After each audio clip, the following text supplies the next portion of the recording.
During my annual review, my wife's dad, the CEO Jim Tanner, said, "We're cutting your salary in half. Take it or leave it." I said, "I understand. When does this take effect?" Immediately, he smirked. I nodded and said, "Perfect timing." He had no idea that I'd already been recruited by his biggest competitor. You know that feeling when you walk into a room and instantly know you're about to get screwed? Yeah, well, welcome to my Tuesday morning. The executive boardroom at Tanner Industries reeked of polished oak and that burnt coffee smell that comes from leaving the pot on since 6 a.m. Real classy joint, this place. Nothing says, "We're successful," quite like furniture that costs more than most people's cars and coffee that tastes like it was filtered through an old gym sock. My father-in-law, Jim Tanner, CEO extraordinaire and professional pain in my ass, was already planted in his oversized leather throne when I walked in. This chair wasn't just furniture. It was a statement piece. The kind of chair that screams, "I own this place and everyone in it." Which, to be fair, he pretty much did. The man had built Tanner Industries from the ground up, turning a small logistics company into a regional powerhouse that moved everything from auto parts to industrial equipment. Respect where it's due, the guy knew how to run a business. Too bad, he was also a grade A manipulative bastard who treated family dinners like hostile takeovers. Jim didn't even look up from his paperwork when I took my seat across from him. Classic power move. Make the other guy wait while you shuffle through documents that probably say nothing more important than, "Remember to pick up dry cleaning." I'd been on the receiving end of this particular theater performance enough times to know the script. First, the uncomfortable silence. Then, the dramatic eye contact. Finally, the verbal gut punch delivered with all the warmth of a tax audit. "Marcus," he said, finally gracing me with his attention.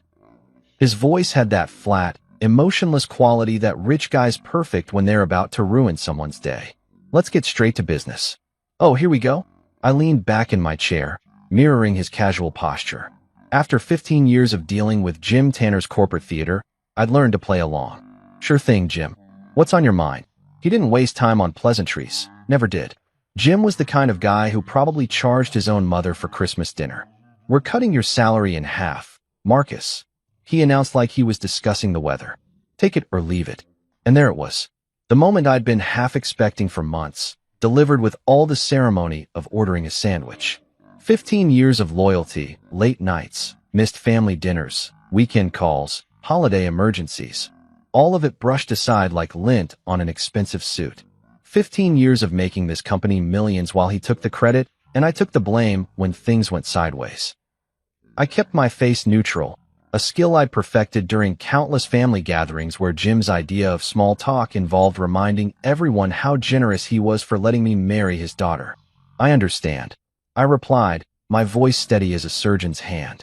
Inside, though, I was doing cartwheels. This arrogant son of a bitch had just handed me the best gift of my professional life, and he didn't even know it. Jim's smirk spread across his face like oil on water. He thought he'd crushed me, thought he'd finally put the outsider in his place. The man practically glowed with satisfaction, probably already planning how he'd tell this story at the country club. "Poor Marcus couldn't handle the pressure," he'd say.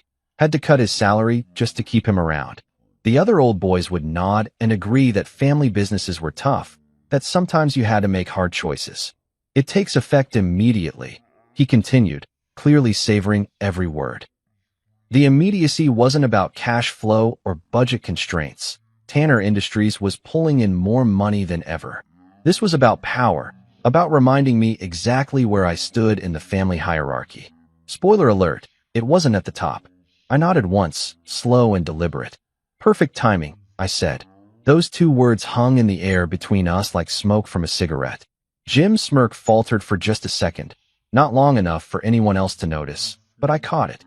He didn't know what I meant, and that little flicker of uncertainty was delicious. See, Jim Tanner might have been a business genius, but he'd made one crucial mistake. He'd underestimated me. For months, I'd been watching the cracks in his empire. Suppliers getting restless over delayed payments. Key clients grumbling about service issues. Employees jumping ship to competitors. Jim was so busy playing king of the mountain that he'd stopped paying attention to the avalanche building beneath his feet. And me? I'd been taking notes. The thing about being the family outsider is that you learn to see things differently. While the Tanner boys, Claire's brothers Brendan and Oliver, were busy kissing daddy's ring and playing office politics, I was actually working, building relationships with suppliers, solving client problems, keeping the wheels turning. Jim took credit for my wins and blamed me for every setback. But the people doing the real work? They knew who was actually running the show. Is there anything else you'd like to discuss? I asked, standing up from my chair with the kind of calm confidence that probably made him wonder if I'd suffered a concussion on the way to his office. Jim waved a dismissive hand. That's all, Marcus. I'm sure you understand the position the company is in. The position the company was in. Right. The company that had just posted record quarterly profits was apparently so strapped for cash that they needed to slash my salary. Makes perfect sense when you don't think about it at all. I walked toward the door, then paused with my hand on the brass handle. Jim, I said, turning back to face him, I want you to know that I really do appreciate everything you've done for me. His chest puffed up like a peacock's. The man lived for moments like this, when the help showed proper gratitude. Well, Marcus, I've always tried to take care of family. Family. The word tasted like cheap wine and broken promises. I was family when he needed someone to clean up a client crisis at 2 a.m. on a Sunday. I was family when quarterly numbers needed massaging. But when it came time for credit or respect or basic human decency, suddenly, I was just the guy who married his daughter. Absolutely, I agreed. You've really opened my eyes to a lot of things. Jim nodded sagely, completely missing the double meaning. For a smart businessman, the guy had a remarkable blind spot when it came to reading people. Maybe it came from 30 years of surrounding himself with yes-men and family members who depended on his approval for their livelihoods. As I walked out of his office, I pulled out my phone and scrolled to a contact I'd been avoiding for weeks. Lydia Wilkes, COO of Wilkes Global, Tanner Industries' biggest competitor and biggest pain in Jim's ass. She'd been trying to poach me for months, making offers that would have made Jim's head spin. Up until today, I'd been playing the loyal soldier, the grateful son-in-law, the team player. But you know what they say about the best-laid plans of mice and megalomaniacal father-in-laws? Sometimes they blow up in your face in the most spectacular way possible. I typed out a quick message. Lydia, let's talk. That offer's still on the table. Her response came back in less than 30 seconds. Always. When can you start? I looked back at Jim's office door, imagining him in there, probably already planning his next power play, secure in the knowledge that he'd put me in my place. Poor bastard had no idea that he'd just lit the fuse on his own empire. How about we discuss details over lunch? I typed back. I've got some interesting insights about market opportunities you might find useful. 3 dots appeared, then disappeared, then appeared again. Finally, I like where this is going. Noon at the Marriott downtown. Perfect, I replied. See you there. I slipped the phone back into my pocket and headed toward my office. Correction, my soon-to-be former office, with a spring in my step that hadn't been there in months. Jim Tanner thought he was playing chess while I was playing checkers. What he didn't realize was that I'd been playing an entirely different game all along. The elevator doors closed behind me, and I caught my reflection in the polished steel.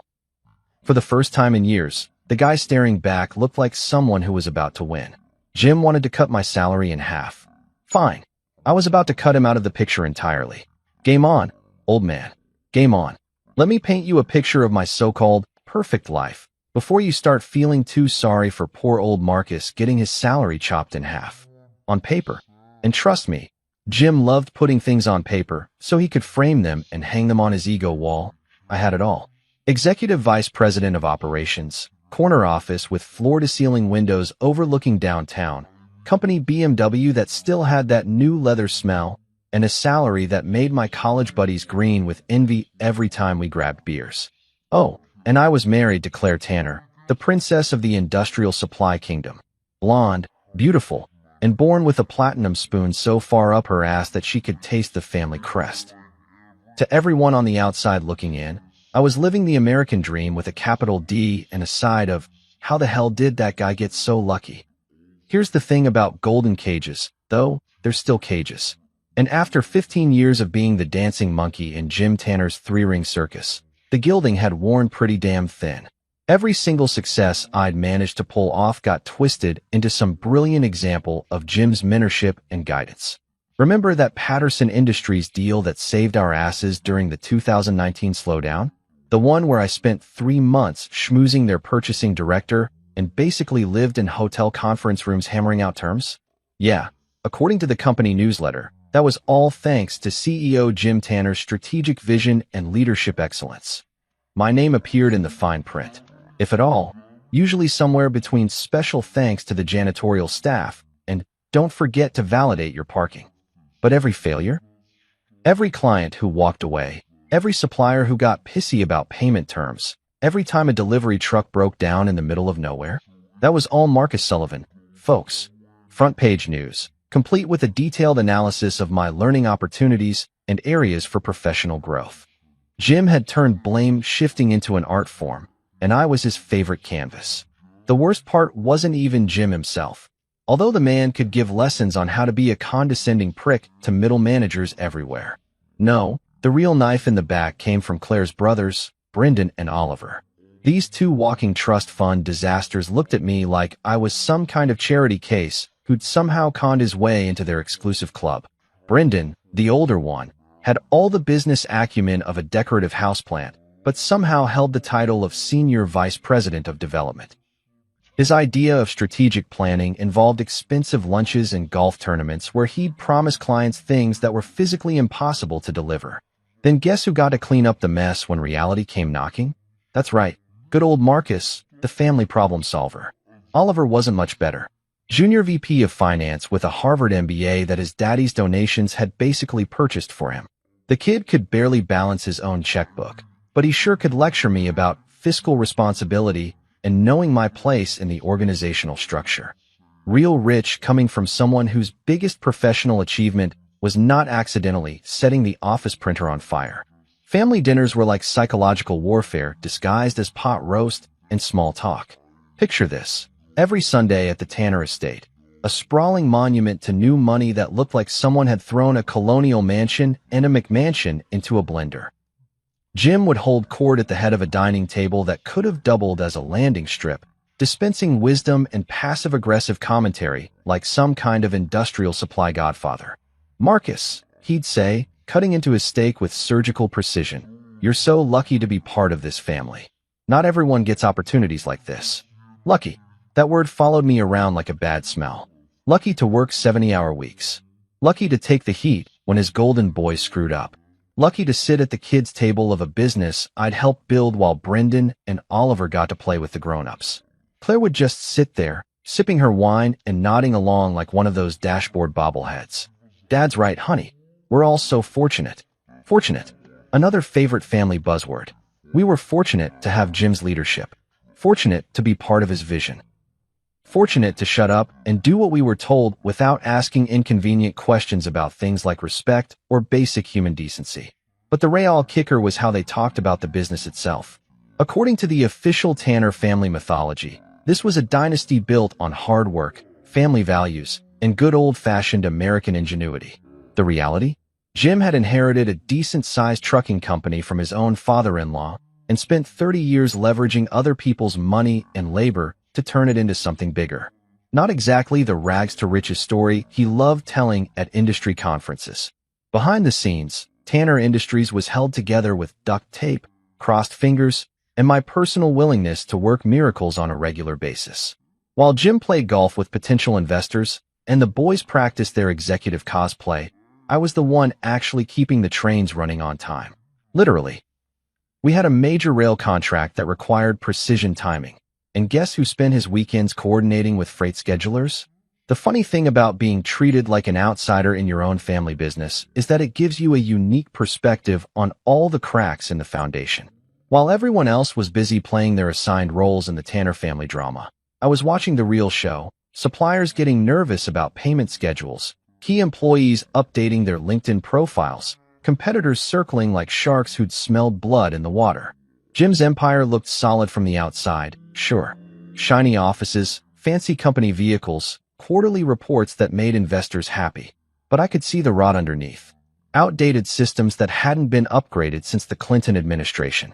A management structure that prioritized family loyalty over actual competence.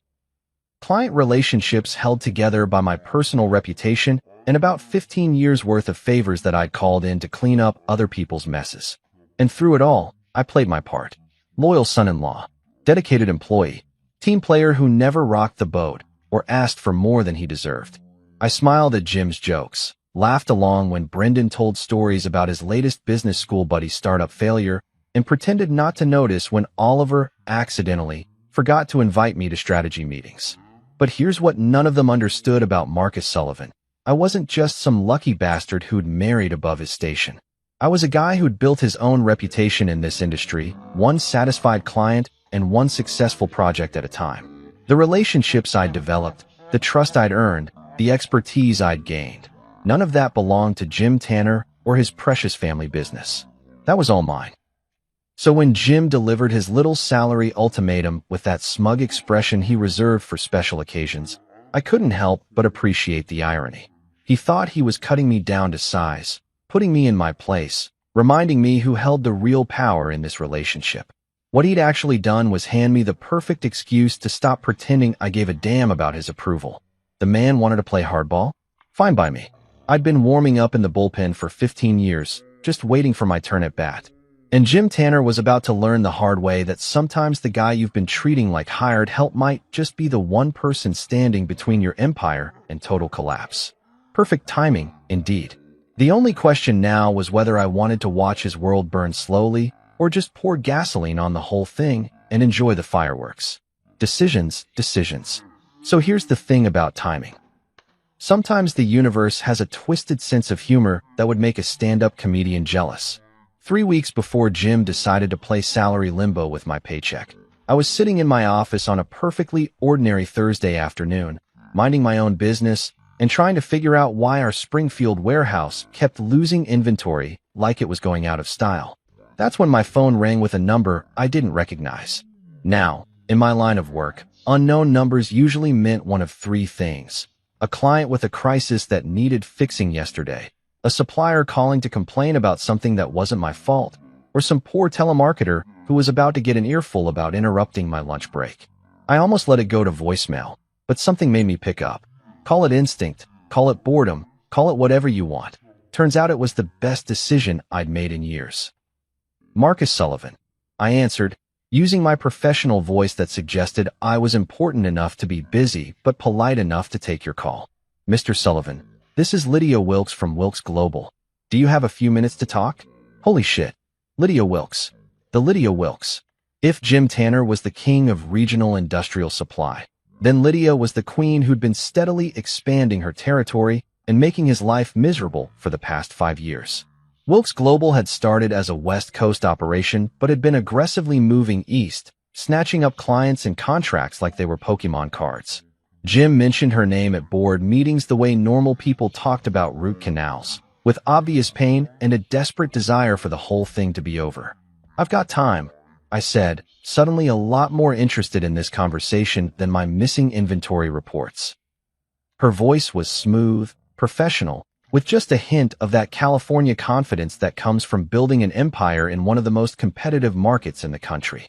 I'll cut right to the chase, Mr. Sullivan. We've been watching your work at Tanner Industries for quite some time. Your reputation in this industry speaks for itself. My reputation. Not Jim's reputation, not the Tanner family legacy, my reputation. When was the last time someone at Tanner Industries had acknowledged that I might actually be good at my job? I'd been there so long that I'd started to wonder if my professional identity had completely merged with Jim's son-in-law who does things. That's very flattering, I replied, leaning back in my chair. What exactly can I do for you, Ms. Wilkes? Call me Lydia. And actually, it's more about what we can do for you. I'm calling because Wilkes Global is planning a major expansion into the Midwest market, and we want someone with your experience and connections to lead the initiative. Lead the initiative. Not assist with, or support, or help implement, lead. As in, be the guy making the actual decisions instead of the guy explaining why someone else's bad decisions weren't working out. The concept was so foreign after 15 years at Tanner Industries that I almost didn't know how to process it. That's interesting, I said, trying to keep my voice neutral while my brain started doing backflips. What would something like that look like? Lydia laughed, and it wasn't one of those fake corporate laughs that sound like someone practicing scales on a broken piano. This was genuine amusement, like she could hear the carefully controlled excitement in my voice. Well, for starters, it would look like you having actual authority over your own projects. Revolutionary concept, I know. Full control over budget allocation, hiring decisions, strategic partnerships, the works. Full control. I'd forgotten what those words even meant. At Tanner Industries, my idea of full control was being allowed to choose which brand of coffee to order for the break room. And even that required approval from the purchasing committee that Jim's nephew ran like his own personal fiefdom. We're not looking for an employee, Marcus, Lydia continued. We want a partner. Someone who can build something from the ground up and has the experience to make it profitable from day one. The compensation package would reflect that level of responsibility. Compensation package. She hadn't thrown out numbers yet, but something in her tone suggested we weren't talking about the kind of salary that gets cut in half during annual reviews. We were talking about the kind of money that comes with equity stakes and performance bonuses and all those other executive perks that Jim kept for family members only. And what makes you think I'd be interested in leaving my current position? I asked, partly because I was curious about her sales pitch and partly because I wanted to see how much she actually knew about my situation at Tanner Industries. There was a pause, just long enough for me to wonder if I'd overplayed my hand. Then Lydia spoke again, and her voice had shifted slightly. Less corporate smoothness, more straight talk. Marcus, I've been in this industry for 20 years. I know talent when I see it. And I also know when that talent is being wasted. From where I'm sitting, it looks like you've been doing the heavy lifting while other people take the credit. That gets old, doesn't it? Damn, either this woman was psychic, or my professional frustration was more obvious than I'd thought. Probably the latter. After 15 years of grinding my teeth through family meetings where my contributions got brushed aside like yesterday's newspaper, I'd probably developed some kind of visible twitch. I'm just saying, she continued, that we've built Wilkes Global by recognizing talent and giving it room to grow. We don't care about family trees or who went to which prep school. We care about results, and your results speak for themselves. Results. Another word that had gotten lost in translation at Tanner Industries, where results apparently mattered less than maintaining the proper chain of command and making sure nobody forgot who signed the paychecks. This is a very interesting conversation, Lydia, I said, which was corporate speak for holy crap. You're offering me everything I've wanted for the past decade. But I hope you understand that I'd need to think about something like this very carefully. Of course, I wouldn't expect anything less from someone with your professional standards. But Marcus, her voice took on a slightly sharper edge. Don't think too long. Opportunities like this don't stay open forever, and frankly, we're not the only ones who've noticed your work. The industry is smaller than most people realize. That last part hit me like a splash of cold water. She was right. The industrial supply world was basically a small town where everyone knew everyone else's business.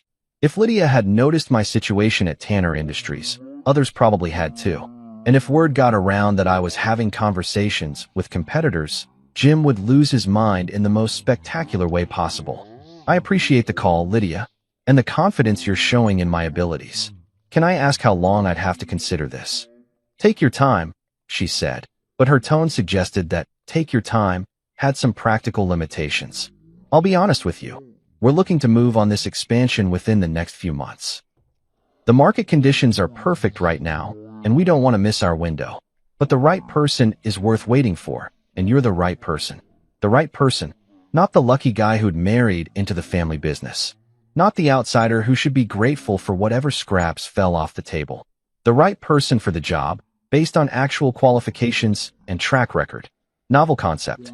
I understand completely, I replied. And I want you to know that I'm genuinely interested in hearing more details. This isn't just a polite brush-off. Good, Lydia said, and I could hear the smile in her voice. Because I hate polite brush-offs almost as much as I hate wasted potential. I'll email you some preliminary information about the expansion plans. Nothing proprietary, just enough to give you a sense of the scope we're talking about. Fair enough. More than fair. I'll keep an eye out for it. Excellent. And Marcus? I know this might feel like a big decision, but sometimes the biggest risk is not taking any risks at all. You've spent 15 years proving what you can do within someone else's system. Imagine what you could accomplish when you're actually running the show. Running the show? The phrase echoed in my head long after we'd hung up. I'd been so focused on climbing the ladder at Tanner Industries that I'd almost forgotten there were other ladders out there. Ones that didn't require me to kiss the ring of a megalomaniacal father-in-law who treated me like a glorified intern with a fancy title. I spent the rest of that afternoon staring out my corner office window, watching traffic crawl through downtown like ants carrying crumbs back to the colony. Funny how perspective changes everything. From up here, all those people looked like they were part of some grand plan, everyone knowing their role and playing their part. But I'd bet good money that most of them felt just as trapped in their daily grind as I did in my golden cage. The email from Lydia arrived exactly 43 minutes later, and let me tell you, the woman wasn't kidding about the scope of their expansion plans. We're talking about a full-scale invasion of Jim's territory, complete with distribution centers, client acquisition strategies, and enough startup capital to make my current operating budget look like lunch money. They weren't just planning to compete with Tanner Industries. They were planning to obliterate us. And they wanted me to be the guy holding the demolition charges. That night at dinner, Claire asked me why I seemed distracted. I told her it was just work stuff, nothing important. She nodded and went back to scrolling through Instagram, probably looking at pictures of other executives' wives living their best lives on company yachts and private jets. If only she knew that her husband had just been offered a chance to become one of those executives instead of just pretending to be one. But then again, Claire had never been particularly interested in the details of my professional life unless it affected her shopping budget or social calendar. 3 weeks later, when Jim delivered his salary ultimatum with all the subtlety of a brick through a window, I couldn't help but think about Lydia's words. Sometimes the biggest risk is not taking any risks at all. Turns out she was right about something else too. Perfect timing really is everything. You want to know when a marriage is really over? It's not during the screaming fights or the dramatic door-slamming exits you see in movies. Nope. It's during those quiet moments when your spouse looks right through you like you're a piece of furniture that needs dusting. That's exactly what happened the night I came home to tell Claire about her daddy's little salary surprise. I walked into our McMansion, and yeah, I'm calling it a McMansion because that's exactly what it was, despite Claire's insistence on calling it our family estate, expecting at least some basic human sympathy. Maybe a "that sucks, honey," or "what the hell is dad thinking?" Hell, I would have settled for eye contact and a grunt of acknowledgement. What I got instead was Claire curled up on our oversized sectional sofa with a glass of Chardonnay that probably cost more than most people's car payments, scrolling through her phone like I was an Uber driver who'd just told her about traffic delays. "Hey babe," I said, loosening my tie and trying to sound casual. "How was your day?" "Fine," she mumbled without looking up. Her attention was completely absorbed by whatever was happening on her Instagram feed. Probably checking out photos from her college roommate's latest vacation to the Hamptons or some influencer's sponsored post about skincare routines. You know, the really important stuff that requires laser focus. I poured myself a bourbon, the good stuff that Jim had given me for Christmas, probably so he could remind me later how generous he was, and sat down next to her. "So, I had an interesting meeting with your dad today." That got about half a second of eye contact before she went back to her phone. "Oh yeah? How's work going? How's work going?" Like I was some middle manager she'd met at a cocktail party instead of her husband of 12 years. "Well, funny you should ask. Your father decided to cut my salary in half." I expected shock, outrage, maybe even some choice words about her father's management style. What I got was Claire taking a sip of wine and shrugging like I'd just told her the mailman was running late. "Dad knows best," she said, still not bothering to look at me. "He's been running that company since before either of us was born. If he thinks this is necessary, then you'll adjust. You'll adjust. Not, we'll figure this out together, or that seems unfair, or even wow, that sucks." Just a casual dismissal wrapped up in blind family loyalty. Like I was some kind of financial inconvenience that could be solved with a little belt tightening and positive thinking. "Claire," I said, trying to keep my voice level, "we're talking about a 50% pay cut here. That's not exactly adjusting the thermostat. That's restructuring our entire lifestyle." She finally looked up from her phone, and for a hot second, I thought maybe we were going to have an actual conversation. Instead, she gave me that patronizing smile she'd perfected at charity luncheons. "Marcus, you're being dramatic. Dad wouldn't do anything that wasn't in the best interest of the company. And what's good for the company is good for our family. What's good for the company is good for our family. Jesus Christ, she sounded like a corporate press release with better hair. I married Claire Tanner thinking I was getting a partner, someone who'd have my back when things got tough. What I'd actually gotten was Jim's press secretary with benefits. Besides, she continued, settling back into her phone scrolling position, it's not like we're going to be living on food stamps. You still make more than most people. Most people. There it was, the classic rich person's perspective that completely missed the point. Sure, even with the pay cut, I'd still be making decent money. But that wasn't what this was about, and the fact that she couldn't see that told me everything I needed to know about where her priorities lay. I went upstairs to change out of my work clothes, and that's when I made the mistake of checking my phone. There was a notification from a group chat that I wasn't supposed to be part of. One of those family threads that Claire's brothers use to coordinate their weekend plans and share inside jokes. Somehow, I'd gotten added to it months ago, probably by accident, and nobody had bothered to remove me. Usually, I ignored it because listening to Brendan and Oliver plan their golf outings was about as exciting as watching paint dry in slow motion. But tonight's conversation was different. Tonight, they were talking about me. Brendan, did you guys hear about Marcus getting his salary cut? Faced with tears of joy. Oliver, Dad finally put him in his place. About time someone reminded Charity Case Marcus where he stands in the family hierarchy. Brendan, think he'll quit? Crossed fingers. Oliver, doubt it. Where else is he going to make that kind of money? Dad's got him by the balls, and he knows it. Brendan, true. Plus Claire would never leave the family. Marcus is stuck whether he likes it or not. Charity Case Marcus. That's what they call me behind my back. 15 years of working my ass off, 15 years of making their family business more profitable, 15 years of showing up and doing the job. And to them, I was still just the charity case who'd gotten lucky enough to marry their sister. I sat on the edge of our king-sized bed, staring at that group chat until the words started blurring together. The worst part wasn't even the insults.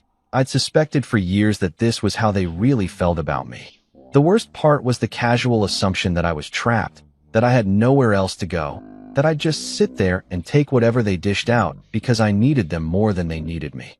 Claire walked into the bedroom about an hour later, fresh from what I assumed was her nightly routine of liking Instagram posts and texting her book club friends about whatever they pretend to read this month. She glanced at me sitting there with my phone in my hands and must have noticed something in my expression. "What's wrong now?" she asked, and I swear to God, she made it sound like I was a car that kept making weird noises despite multiple trips to the mechanic.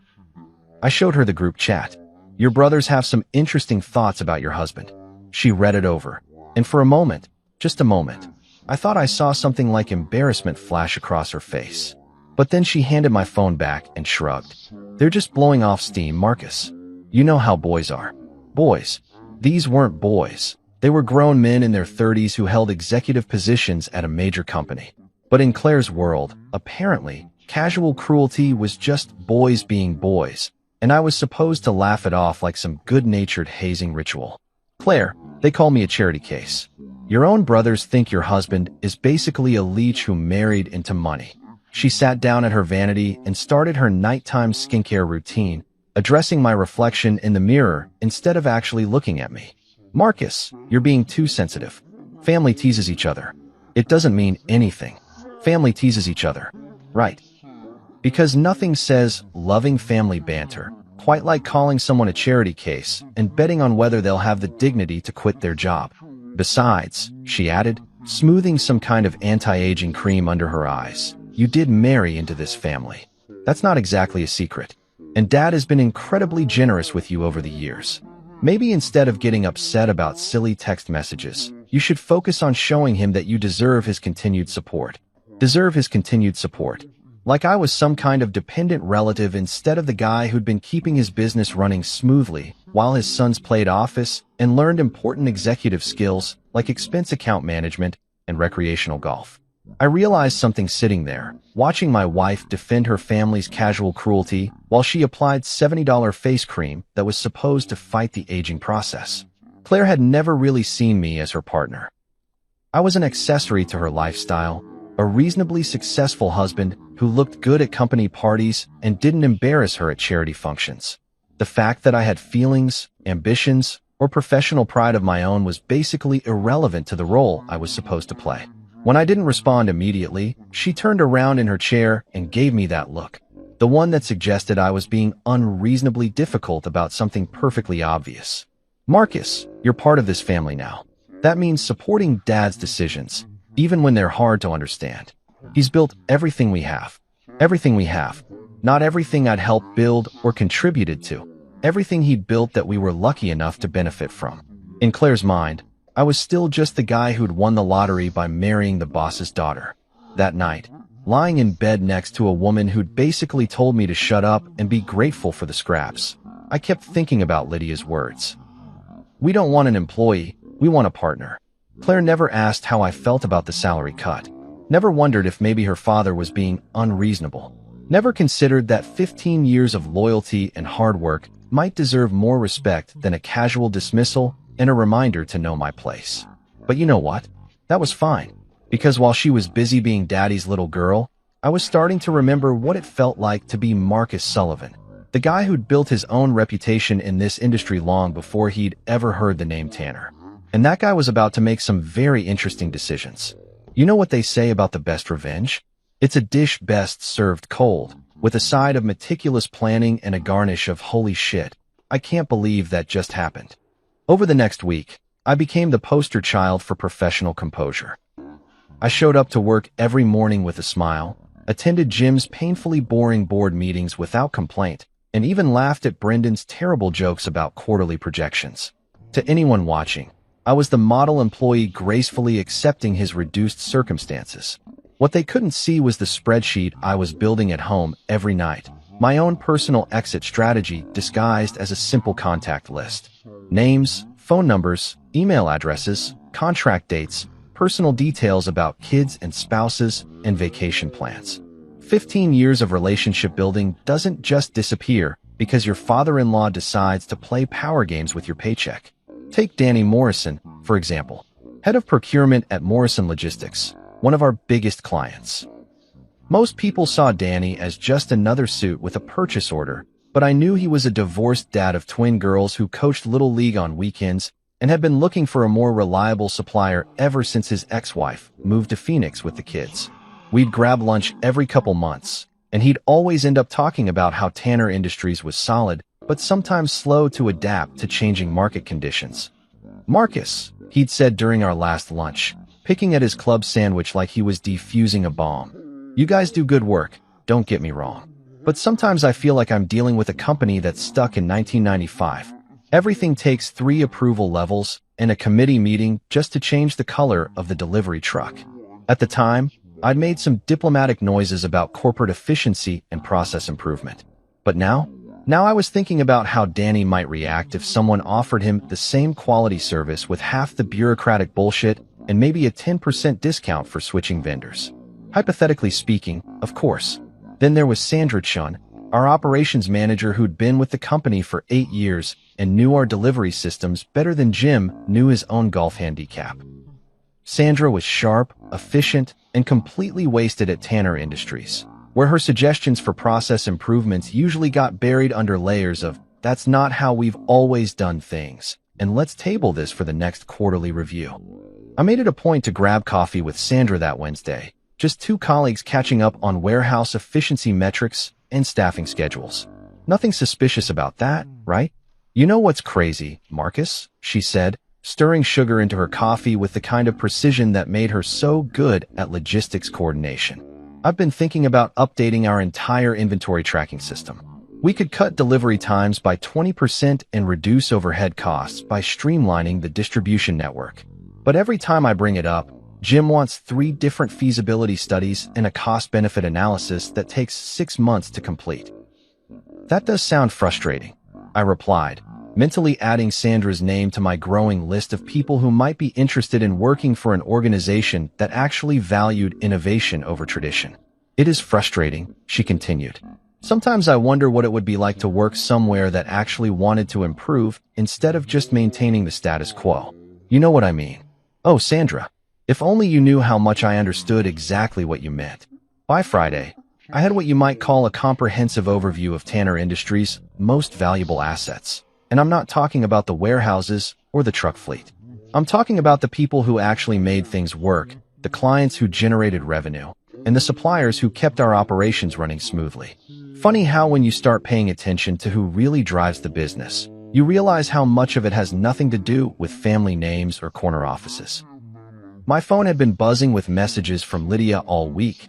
Nothing pushy, just professional follow-ups and additional details about Wilkes Global's expansion timeline.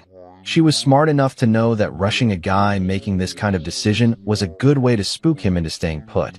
But she was also smart enough to keep the conversation going, to make sure I didn't forget about the opportunity while I was busy playing loyal employee. Thursday night, she sent me a text that wasn't quite business and wasn't quite personal. Hope you're having a good week. No pressure on our previous conversation, but I thought you might find this interesting. Attached was a link to an industry article about companies that had successfully expanded into new markets by hiring executives with established regional connections. The article was basically a case study in everything I'd been thinking about. Companies that trusted experienced hires to build new divisions. Executives who'd taken calculated risks and been rewarded with equity stakes and real authority. Success stories that started with someone deciding they were worth more than whatever scraps their current employer was throwing their way. I forwarded the article to my personal email and saved it in a folder I'd labeled Professional Development. Claire never checked my computer anyway. She was too busy managing her own social calendar and planning charity committee meetings where rich wives got together to feel good about donating other people's money to causes they'd never actually volunteer for themselves. The real breakthrough came Friday afternoon during what was supposed to be a routine staff meeting. Jim was holding court at the head of the conference table, explaining his vision for the next quarter like he was revealing the cure for cancer. Brendan and Oliver flanked him like matching bookends, nodding enthusiastically at every pronouncement. The rest of us, the people who actually did the work, sat there taking notes and trying to look interested. Our competitive advantage, Jim declared, gesturing at a PowerPoint slide that looked like it had been designed by a particularly unimaginative intern, lies in our established relationships and time-tested processes. While other companies chase after every new trend, we stick with what works. Established relationships, time-tested processes. Corporate speak for, we're too lazy and set in our ways to adapt to changing market conditions. I glanced around the table at faces that ranged from politely attentive to barely concealed boredom. These people knew the score. They'd been hearing variations of this same speech for years while watching competitors eat our lunch with better technology and more flexible service options. After the meeting, I lingered in the conference room, pretending to review my notes while everyone else filed out. That's when I overheard Brendan talking to Oliver by the elevator. "Dad's really putting the screws to Marcus," Brendan was saying, and he sounded way too pleased about it. "Think it'll finally get him to quit?" "Nah," Oliver replied. "Guy's got nowhere else to go. Dad's been carrying him for years. Without the Tanner name backing him up, he's just another middle-aged operations guy with a decent resume. Just another middle-aged operations guy. That's how they saw me. Interchangeable, disposable, completely dependent on their family's generosity for my professional survival." The fact that I'd been the one actually building and maintaining most of those established relationships Jim loved bragging about was apparently irrelevant. That night, I sat in my home office and opened up a fresh document on my computer. Not a resignation letter. I wasn't quite ready for that level of drama. Instead, I started writing what you might call a professional inventory. Every client relationship I developed personally. Every supplier who trusted me more than they trusted the Tanner Industries corporate structure. Every employee who'd come to me with problems because they knew I'd actually listen instead of referring them to HR for a consultation about proper channels. The list was longer than I'd expected. 15 years of showing up and doing the job had created a network that belonged to me, not to Jim's company. These weren't just business contacts. They were people who'd worked with Marcus Sullivan, not just some guy who happened to work for Tanner Industries. I also started a second list, internal processes and systems that I developed or improved over the years. Inventory management protocols that had saved the company hundreds of thousands in waste. Client communication systems that had reduced complaint calls by 60%. Staff scheduling innovations that had boosted productivity while keeping overtime costs under control. None of these improvements had Jim's name on them. None of them required the Tanner family seal of approval to work effectively. They were solutions I'd created, tested, and implemented because I'd identified problems and figured out ways to fix them. In other words, they were portable. Around midnight, my phone buzzed with another message from Lydia. I know you're still considering our conversation, but I wanted you to know that the timeline for this expansion is firming up.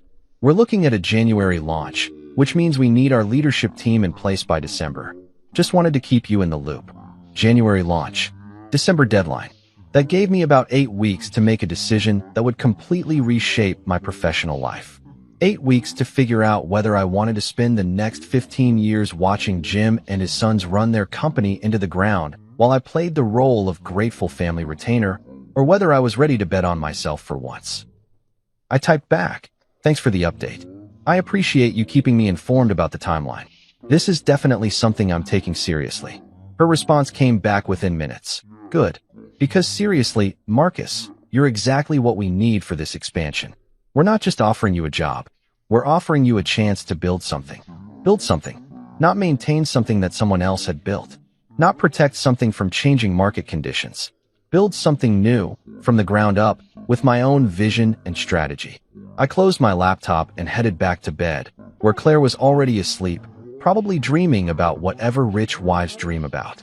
Designer handbags, maybe, or charity galas where she could wear expensive dresses and tell people about her husband's important job at daddy's company. Tomorrow, I'd go back to playing my role. Loyal employee, grateful son-in-law, team player who knew his place in the family hierarchy. But tonight, for the first time in years, I was planning my own future instead of just accepting whatever Jim Tanner decided it should be. And it felt pretty damn good. Leading a double life is way more exhausting than Hollywood makes it look. Trust me on this one. For the past month, I'd been Marcus Sullivan, dutiful Tanner Industries employee by day, and Marcus Sullivan, secret weapon of Wilk's global expansion by night. It was like being a corporate superhero, except instead of fighting crime, I was plotting the systematic dismantling of my father-in-law's business empire. Not exactly the origin story you see in comic books, but hey, we all have our calling. My official cover story was Bulletproof, Special Projects. 2 words that could mean absolutely anything and nothing at the same time.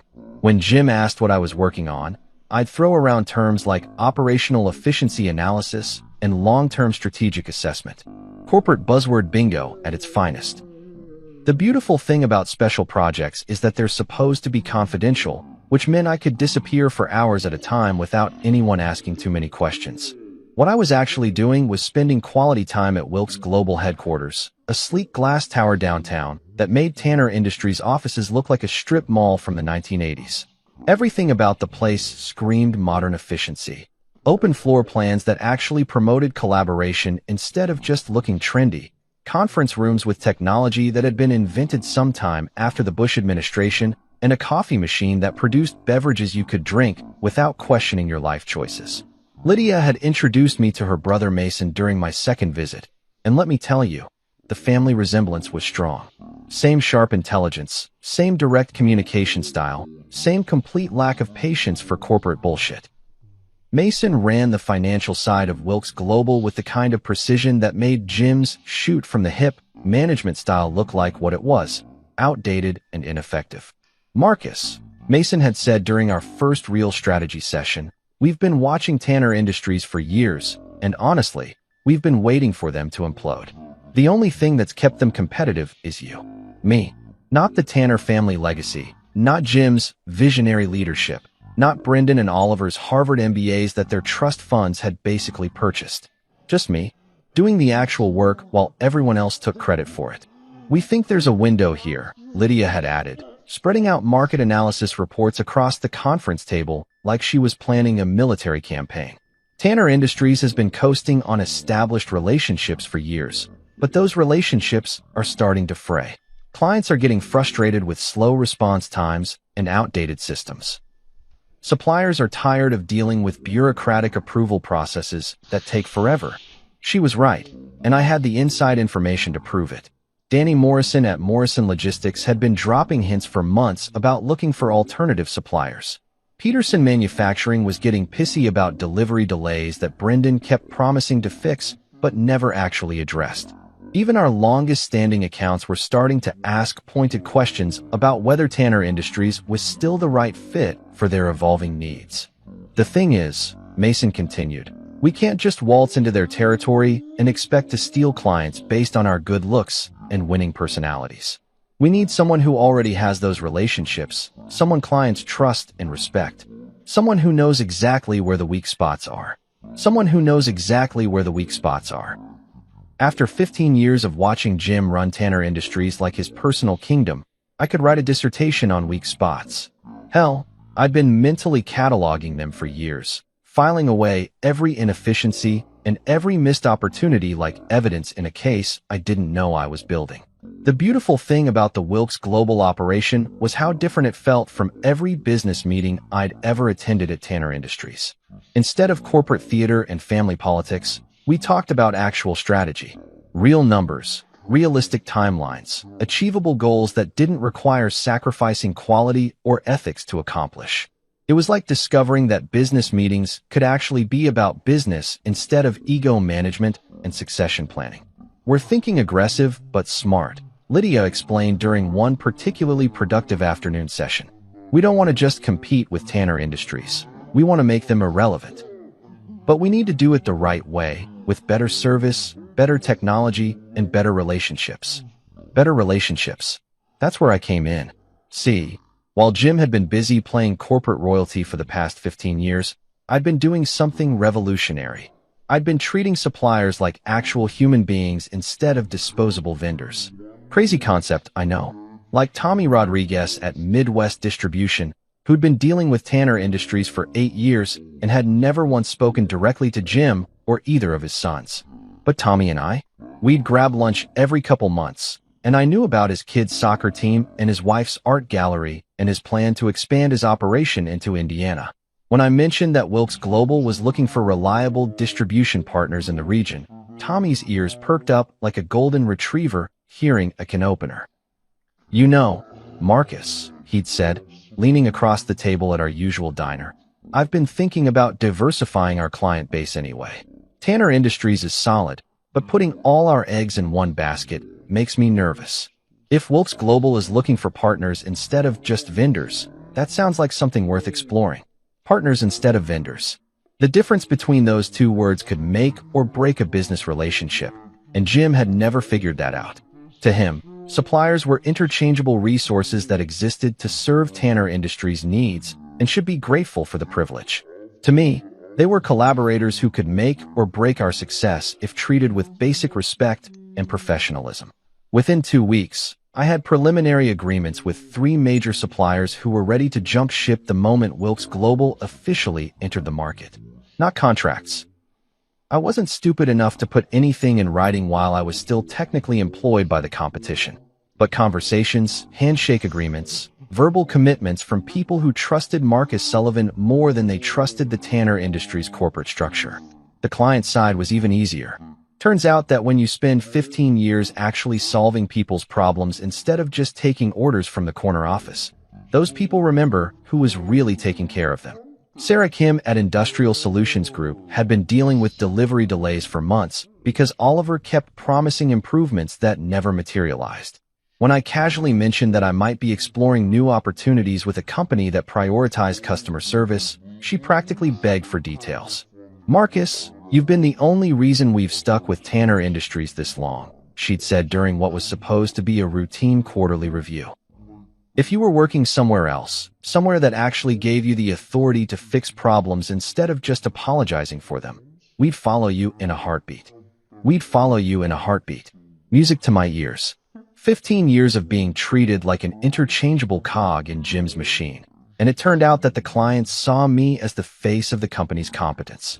Who would have thought? The hardest part was maintaining my cover at home. Claire had started noticing my late nights, but her definition of curiosity was about as deep as a puddle after a light drizzle. When she asked where I'd been, I'd tell her the truth. Company business. She just assumed I meant her father's company, which technically I did, just not in the way she was thinking. You've been working so hard lately, she'd say, not looking up from whatever reality show was rotting her brain that particular evening. Dad must really be keeping you busy. Dad must really be keeping you busy.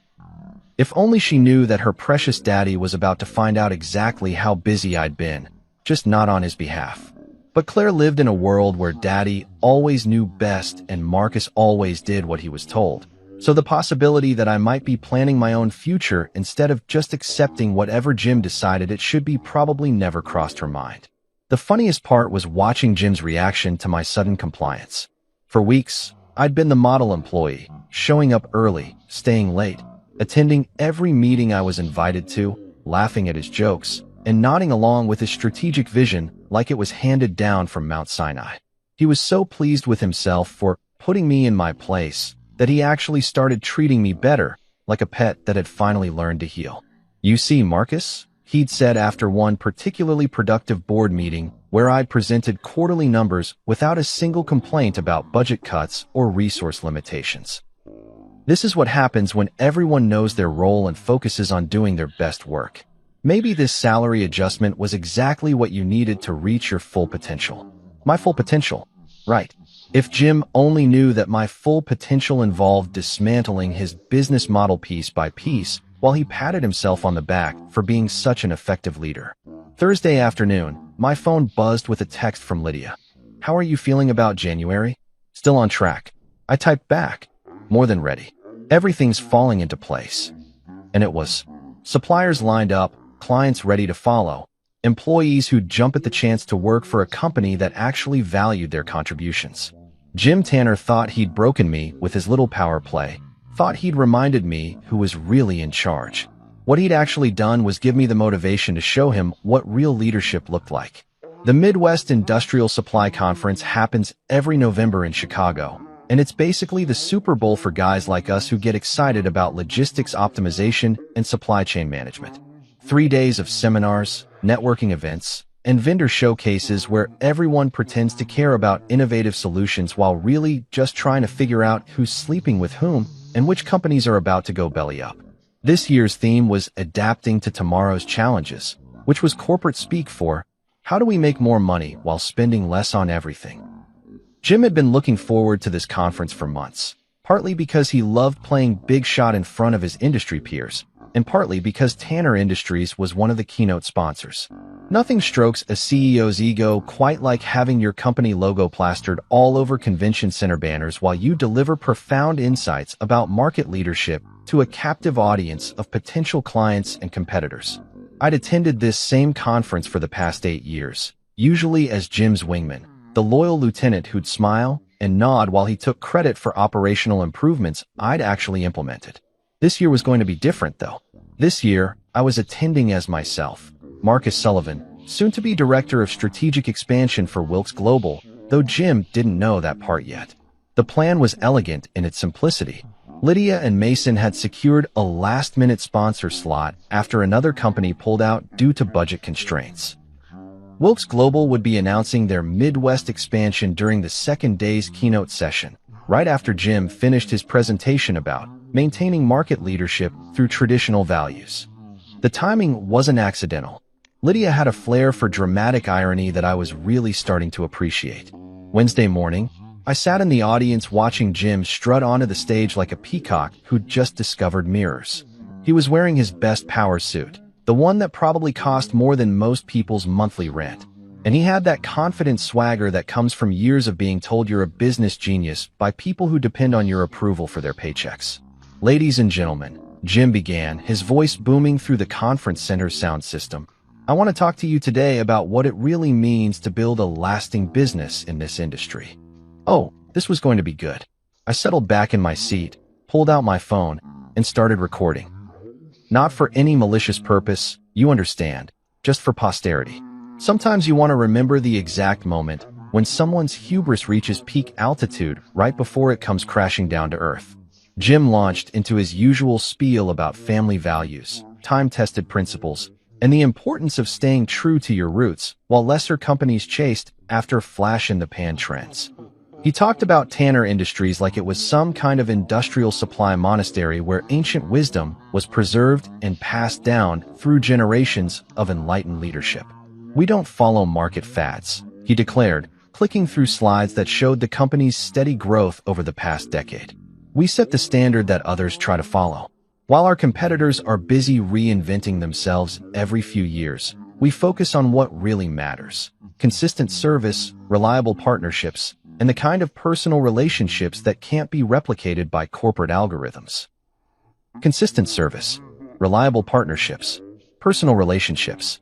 I had to give him credit. The man could spin a narrative like a political campaign manager. He was basically taking credit for everything I'd been doing for the past 15 years while making it sound like it was all part of his master plan. The audience was eating it up, too. Heads nodding, scattered applause at all the right moments. That kind of polite enthusiasm that conference attendees perfect after years of sitting through presentations that range from mildly interesting to actively painful. Jim was in his element, the successful CEO sharing hard-won wisdom with the next generation of industry leaders.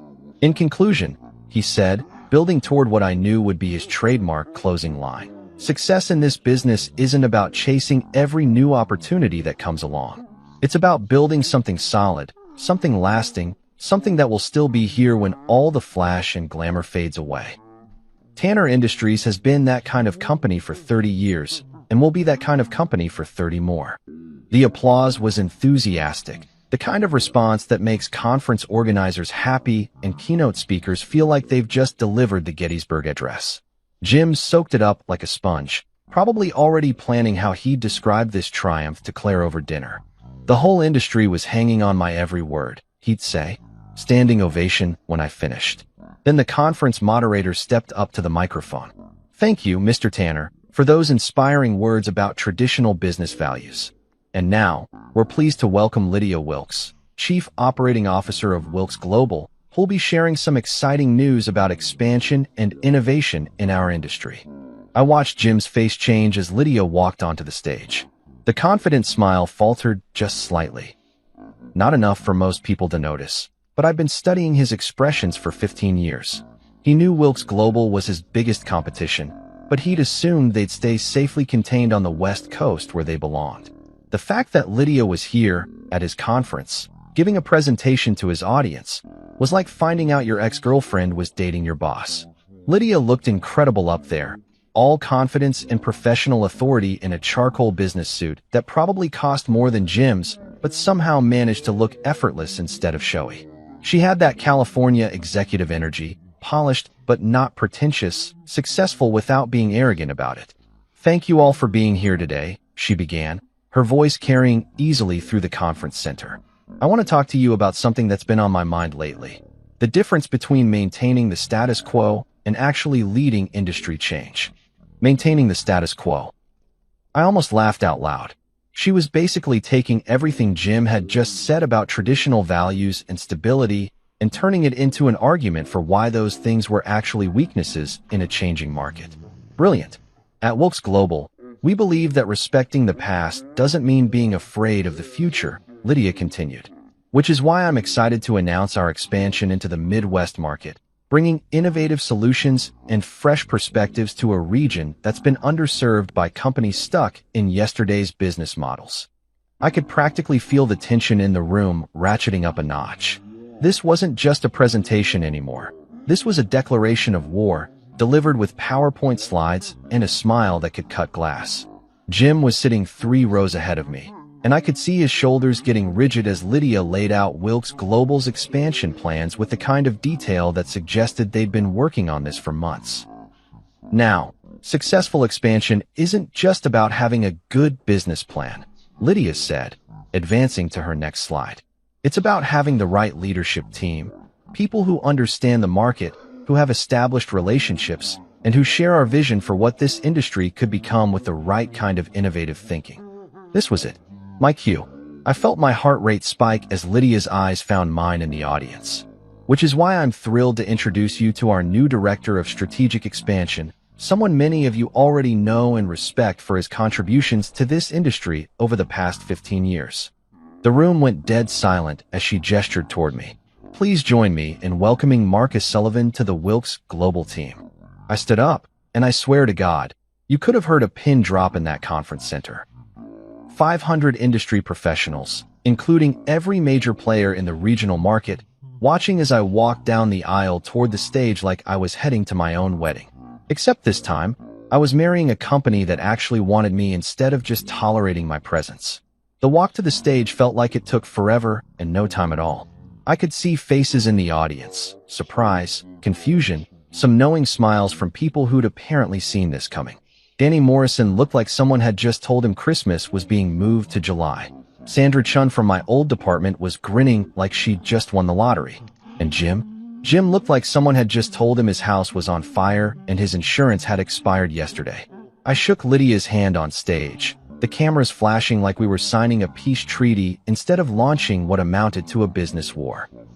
The handshake lasted just long enough for me to catch Jim's eye in the audience, just long enough to mouth two words that I'd been saving for exactly this moment. Perfect timing. His face went through about 6 different shades of red before settling on a color that I can only describe as a stroke victim purple. Brendan and Oliver were sitting next to him, looking like someone had just explained quantum physics using interpretive dance. The whole Tanner Industries delegation looked like they'd been hit by a truck that they never saw coming. But the best part wasn't Jim's expression or the gasps from the audience, or even the scattered applause from people who were probably just happy to witness some genuine conference drama.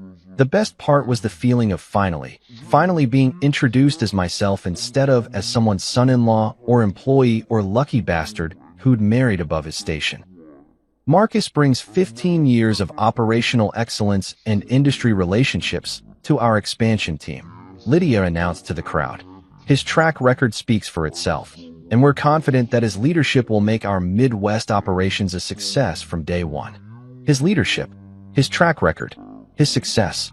After 15 years of having my achievements attributed to Jim's guidance and my failures blamed on my limitations, hearing someone acknowledge my actual contributions felt like winning the professional lottery. I stepped up to the microphone, looked out at an audience that included every major player in the regional industrial supply market, and smiled. Thank you, Lydia. I'm excited to be part of a team that values innovation and results over tradition for tradition's sake. Wilkes Global represents everything I believe this industry can become when we stop limiting ourselves to what we've always done and start focusing on what we could accomplish. The applause was genuine this time, and I could see people in the audience already pulling out their phones to text colleagues who weren't at the conference. By tomorrow morning, every supplier, client, and competitor in the Midwest would know that Marcus Sullivan had just declared independence from the Tanner Industries empire. As I walked off the stage, I caught sight of Jim again. He was still sitting in his seat, but his confident posture had completely collapsed. The man who'd spent the morning talking about market leadership and lasting success looked like someone who'd just realized his empire wasn't as solid as he'd thought. Perfect timing, indeed. Ever watched a controlled demolition? You know, where they place charges at just the right structural points and then hit the button to watch a whole building come down in about 15 seconds. That's basically what happened to Tanner Industries over the next 6 weeks, except instead of explosives, I'd used 15 years of inside knowledge and a carefully cultivated network of people who were tired of Jim's bullshit. The first domino fell exactly 3 days after the conference. Danny Morrison called me on my new Wilkes Global number. Yeah, I had a company phone now, with my own voicemail message and everything, to confirm the contract terms we'd discussed. Morrison Logistics was officially jumping ship, taking their $2.3 million annual account with them. That might not sound like empire-toppling money, but in the industrial supply business, losing a major client is like getting a public vote of no confidence from people who actually understand your operation. Marcus, Danny said, and I could practically hear him grinning through the phone. I've got to tell you, working with Wilkes Global feels like stepping into the 21st century. You guys actually answer emails within the same business day. Revolutionary concept. Within the same business day. At Tanner Industries, responding to client emails was apparently considered a luxury service that required committee approval and a cost-benefit analysis. But at Wilkes Global, we had this crazy policy called basic professional courtesy that seemed to really impress people. The second domino was Peterson Manufacturing, and that one was particularly satisfying because Oliver had been promising them improved delivery schedules for literally 8 months. 8 months of, we're working on it, and these things take time, and you have to understand our operational constraints. When I called Peterson's purchasing director from my new office to introduce myself as their new Wilkes Global contact, the guy practically wept with relief. Marcus, thank God, he said. We were about to start looking for alternative suppliers anyway. Oliver Tanner couldn't organize a two-car parade, let alone fix our delivery issues. Peterson Manufacturing, $1.8 million annually, gone. Two major clients down, and Jim was probably just starting to realize that his perfect timing salary cut had some unintended consequences. But the real bloodletting started when word spread through the supplier network. Tommy Rodriguez at Midwest Distribution was the first to officially switch sides. And once he started talking to his buddies about how much better Wilkes Global was to work with, it was like watching dominoes fall in slow motion. Suppliers who'd been grumbling about Tanner Industries' payment delays and bureaucratic approval processes suddenly had a viable alternative that treated them like actual business partners instead of disposable vendors. Within 2 weeks, Tanner Industries was dealing with what Jim's emergency board meeting minutes probably described as supply chain disruptions due to external market factors. In reality, their suppliers were either jumping ship entirely or suddenly developing mysterious delays in fulfilling Tanner Industries' orders. Funny how that works when you spend years treating people like crap and then they find somewhere better to take their business. The employee exodus was even more entertaining to watch from the outside. Sandra Chun was the first to go, and let me tell you, losing her was like losing the engine that kept the whole operation running. Sandra knew every aspect of Tanner Industries' distribution network, from warehouse layout optimization to delivery route efficiency. When she gave her 2 weeks' notice, Jim tried to counteroffer with a promotion and a raise, but it was too little, too late. I appreciate the offer, Mr. Tanner, Sandra had told him during what I heard was a supremely awkward exit interview. But I've accepted a position with a company that values innovation over tradition. Sometimes you have to take risks to grow professionally. Sandra joined Wilkes Global as our operations coordinator, bringing with her a complete understanding of how to improve on everything Tanner Industries was doing wrong. It was like having a detailed blueprint of your competitors' weaknesses delivered directly to your planning committee. She wasn't the only one. Mike Chun from accounting, no relation to Sandra, despite the name, followed her out the door after 12 years with the company. Then Jennifer Walsh from client services, who'd been dealing with Oliver's incompetent management style for way too long. By the end of November, Tanner Industries had lost 6 key employees, and the remaining staff was starting to look around like passengers on the Titanic who'd just heard the word iceberg. The best part was watching Brendan and Oliver try to manage the crisis. These two geniuses, who'd never had to actually solve a business problem that couldn't be fixed with daddy's money or connections, were suddenly responsible for keeping operations running while their most experienced people headed for the exits. It was like watching teenagers try to perform brain surgery with tools they'd never seen before. During one particularly disastrous week, Oliver managed to lose a major shipment because he'd forgotten to coordinate with the trucking company about holiday scheduling. The client, Industrial Solutions Group, Sarah Kim's company, called to complain, and Oliver's brilliant solution was to blame the trucking company for not anticipating our needs, despite the fact that nobody had bothered to tell them about the shipment in the first place. Sarah called me that same afternoon, officially requesting to transfer her account to Wilkes Global. "Marcus, I can't do business with amateurs," she said, and she sounded genuinely frustrated. Oliver Tanner just tried to explain to me how the trucking industry works, despite the fact that I've been managing logistics for 15 years. The kid is clueless. Sarah's account, $3.2 million annually. Another major client down, and we weren't even trying that hard. They were basically driving customers away with their own incompetence. Meanwhile, the local business press was starting to notice the pattern. The Chicago Business Journal ran a story titled "Regional Supply Chain Shakeup" as established players face new competition. The article didn't mention names, but anyone in the industry could read between the lines. Tanner Industries was bleeding clients and employees while Wilkes Global was aggressively expanding into their territory. By December, Jim had gone from confident industry leader to desperate damage control mode. He started calling emergency board meetings every other day, trying to figure out how to stop the hemorrhaging.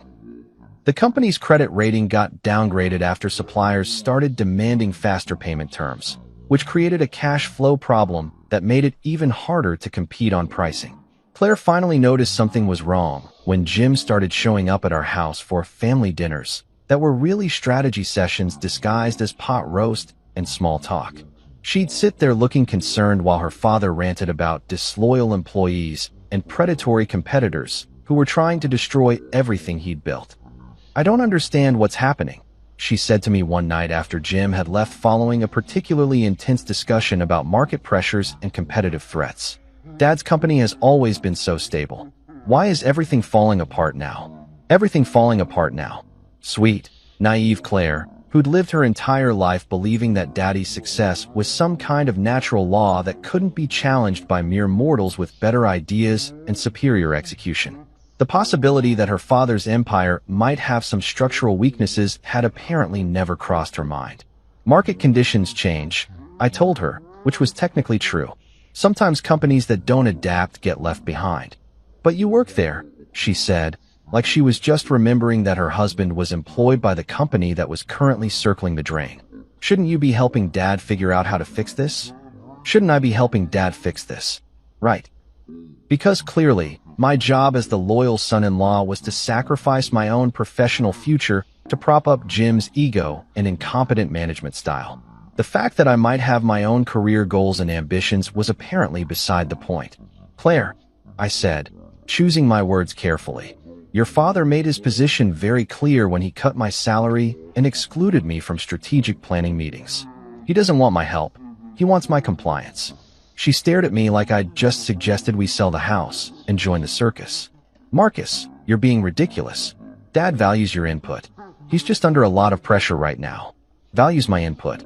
Sure he did, which was why I'd been systematically excluded from every important decision for the past 2 months, while watching his golden boys run the company into the ground with their Ivy League business degrees and complete lack of real-world experience. The phone rang that night at 11:30, which was never a good sign. It was Jim, and he sounded like a man who'd just realized his house was on fire and the fire department was busy washing their trucks. "Marcus," he said, skipping any pretense of pleasantries, "we need to talk. First thing tomorrow morning." "Sure thing, Jim. Everything okay?" There was a pause long enough for me to imagine him sitting in his home office, staring at quarterly reports that probably looked like a crime scene. "We'll discuss it tomorrow. Just be there early." I hung up and smiled in the darkness of my bedroom. Jim Tanner, the man who'd spent 30 years telling everyone else how to run their businesses, was about to ask for help from the charity case he'd been trying to crush just 2 months earlier. This was going to be fun. 6 months later, I was standing in the main floor of Wilks Global's brand new Midwest distribution center, watching a team twice the size of my old crew at Tanner Industries move inventory with the kind of efficiency that would have made Jim's head explode. State-of-the-art tracking systems, automated sorting equipment, and employees who actually gave a damn about their jobs because they worked for a company that treated them like valuable assets instead of disposable resources. The irony wasn't lost on me. This facility was everything I tried to convince Jim we needed at Tanner Industries: modern, efficient, strategically located for optimal distribution coverage. I'd pitched similar upgrades to him at least a dozen times over the years, only to be told that if it ain't broke, don't fix it, and we've always done fine with our current systems. Well, congratulations, Jim. Your refusal to invest in the future had just handed your biggest competitor the blueprint for destroying your market share. Lydia found me by the main sorting station, where our new automated system was processing orders at about 3 times the speed of Tanner Industries' manual operation. She was holding a leather portfolio that looked expensive enough to feed a small family for a month, which probably meant good news for yours truly. "Marcus," she said, and her smile had that satisfied quality that comes from watching a plan come together perfectly. "I've got something for you." She handed me the portfolio, and inside was a contract extension that made my original Wilks Global offer look like pocket change. Director of Strategic Expansion was apparently just the entry-level position. The new title was Vice President of Regional Operations, with an equity stake that would make me a legitimate millionaire if the company's expansion continued at its current pace. "You've more than proven yourself," Lydia continued as I tried not to let my jaw hit the floor while reading the compensation details. "The Midwest expansion has exceeded every projection we made. We're 3 months ahead of schedule and already profitable. That doesn't happen by accident. No, it doesn't happen by accident. It happens when you hire people who actually know what they're doing instead of people who happen to share your DNA. Novel concept, apparently. The numbers were impressive enough to make even my accountant do a happy dance. We'd captured 60% of Tanner Industries' major accounts within 4 months, hired away their best employees, and established supply relationships that were going to be nearly impossible for them to compete with. When you treat suppliers like partners instead of peasants, funny thing, they remember that when it's time to choose sides. There's more, Lydia said, because apparently my day needed to get even better. Mason and I have been talking, and we want to offer you something that goes beyond this regional expansion. She pulled out another folder, and this one contained organizational charts for Wilks Global's entire operation. We're planning a national expansion over the next 2 years. Full coverage, coast to coast, taking on the big players in every major market. We want you to head up the whole operation. Head up the whole operation. As in, be the guy making strategic decisions for a company that was about to become a major player in the national industrial supply market. As in, stop being someone's employee and start being someone's business partner with real authority and real rewards. I looked around the distribution center again, watching people who used to work for Tanner Industries doing their jobs with the kind of enthusiasm that comes from being treated with respect and given room to excel. Sandra Chun was training new hires on inventory management. Mike from accounting was implementing cost tracking systems that actually made sense. Jennifer Walsh was building client relationships that would last for years instead of just hoping clients wouldn't notice how screwed up everything was behind the scenes. What do you think? Lydia asked. Ready to take on the big leagues? What did I think? I thought about Jim Tanner sitting in his oversized office, probably staring at quarterly reports that looked like a medical examiner's findings. I thought about Brendan and Oliver trying to explain to their board of directors how they'd managed to lose half their client base to a competitor they'd never taken seriously. I thought about Claire, who'd filed for divorce 3 months ago when she'd finally realized that being married to me wasn't quite as advantageous as it used to be. The divorce had been predictably ugly, with Claire's lawyers trying to argue that my Wilks Global position was somehow community property that she deserved to benefit from. Apparently, even after our marriage imploded, she still thought she was entitled to profit from my professional success. The judge had been less impressed with that argument than she'd hoped. You know what, Lydia? I said, closing the contract folder and extending my hand for a handshake that would officially make me a vice president at one of the fastest growing companies in the industry. I think I'm ready. The local business press had been having a field day with the whole situation. The Rise and Fall of Tanner Industries, a case study in family business succession, had been the headline in last month's Regional Commerce Review. The article quoted industry insiders who blamed the company's decline on outdated management practices and failure to retain key talent. Key talent. That would be me, folks. The charity case, who apparently wasn't executive material, had just been promoted to run national operations for a company that was kicking his former employer's ass up and down the supply chain. The best part wasn't even the professional vindication or the money or the equity stake that was going to make me genuinely wealthy instead of just well compensated. The best part was walking into industry conferences now and having people treat me like Marcus Sullivan, successful executive, instead of Marcus Sullivan, Jim Tanner's son-in-law who'd gotten lucky. Jim tried calling me exactly once, about 2 months after the conference disaster. I let it go to voicemail, and his message was a masterpiece of desperate corporate speak. Marcus, I think there may have been some misunderstandings about your role at Tanner Industries. Perhaps we could sit down and discuss how to move forward in a way that benefits everyone involved. Misunderstandings about my role. Benefits everyone involved. The man who'd publicly declared that I wasn't executive material was suddenly interested in revisiting our professional relationship now that his company was hemorrhaging money and reputation. I deleted the message without calling him back. Some bridges are meant to be burned, and watching them burn from a safe distance while sipping expensive whiskey is one of life's genuine pleasures.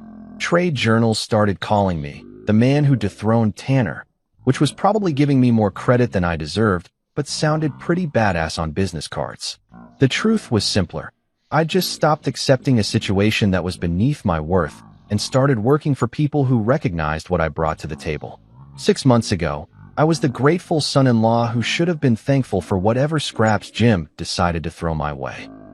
Now I was the vice president of a company that was rewriting the rules for how business gets done in this industry, with an equity stake that would set me up for life and the professional respect that I'd been earning for 15 years but never receiving. Standing in that distribution center, watching efficiency and professionalism in action, I couldn't help but think about Jim's words from our last conversation. Perfect timing. He'd been right about that, just not in the way he'd intended. Jim Tanner had wanted to cut my salary in half and remind me of my place in his family hierarchy. Instead, he'd cut himself out of his own empire and handed me the keys to build something better. Me? I wasn't just surviving the corporate politics and family drama anymore. I was writing the next chapter of my own success story, and it felt pretty damn good to be holding the pen for once. I never saw it coming. One moment, I was sitting at the dining table, scrolling through my phone after a long day at work, enjoying the background noise of my kids laughing in the living room. The next, Olivia, my wife of 12 years, stormed into the room with her phone clutched in her trembling hand, her face contorted with fury. "Who the hell is she?" she demanded, her voice shaking. I blinked at her, my brain scrambling to make sense of what was happening. "Who?" I asked, genuinely confused. "Don't play dumb with me, Adam," she shouted, shoving her phone in my face. I flinched back slightly before taking a closer look at the screen. My stomach dropped. There, in clear black and white text, was a message from an unknown Facebook account. The sender claimed to be a concerned woman who had come across my Tinder profile, complete with my name, my photos, and an entire history of messages exchanged with multiple women. Explicit messages. I let out a small laugh, more from disbelief than amusement. "This is ridiculous," I scoffed, shaking my head. "Olivia, you know I don't have Tinder." But she wasn't laughing. Instead, she turned on her heel, grabbed her own phone, and within seconds, I saw her typing furiously. My heart pounded as I watched her download the Tinder app right in front of me. "Go ahead and explain this," she spat, holding her screen up for me to see. There it was, an active Tinder profile under my name, complete with my photos, my details, and a last active status that read, "Online less than a kilometer away." My stomach twisted. "What the?" My voice trailed off as I snatched her phone and scrolled through the profile. My pictures, my name, my general location. But it wasn't me. I had never created a Tinder account in my life. "Olivia, listen to me," I said, looking up at her. "I swear to you, I don't know who made this. Someone must be using my pictures." She let out a sharp, bitter laugh. "Really? Someone just conveniently decided to catfish women using your face? Do you think I'm stupid, Adam?" I ran a hand through my hair, feeling the weight of frustration pressing down on my chest. "No, of course not. But you have to believe me, Olivia. This isn't my account. I have no reason to be on Tinder. I love you. I love our family. Why would I risk all of that for something this stupid?" But she wasn't listening. Her face was set in stone, her eyes brimming with betrayal and something else, disgust. "I don't know, Adam.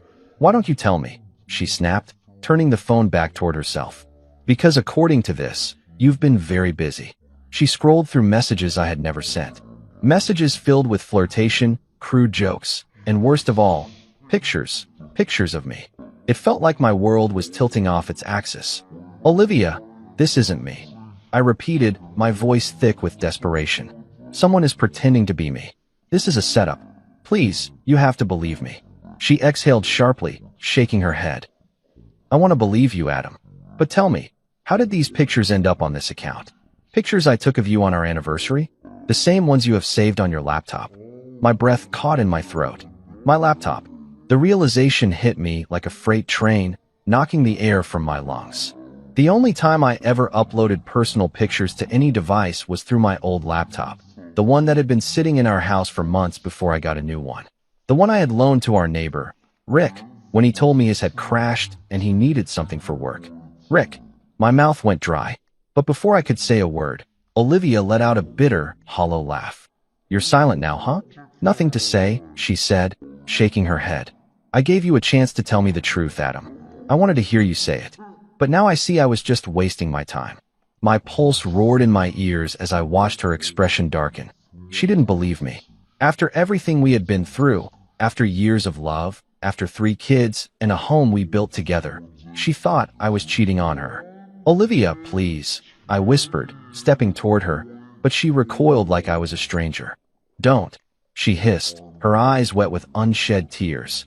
I don't even want to look at you right now. She turned and walked away, disappearing into the hallway, leaving me standing there in the middle of our kitchen, drowning in the crushing weight of false accusations. I felt frozen in place, my mind racing. I needed to fix this. I needed to prove to her that this wasn't me, that someone else was responsible for this. But how? How do you prove your innocence when all the evidence is stacked against you? I barely slept that night. Olivia locked herself in the guest room, refusing to speak to me. I sat on the couch, staring at the ceiling, replaying every moment in my head, trying to piece together what had happened. I knew the truth, but it didn't matter, because in her eyes, I was already guilty. And that was when it hit me.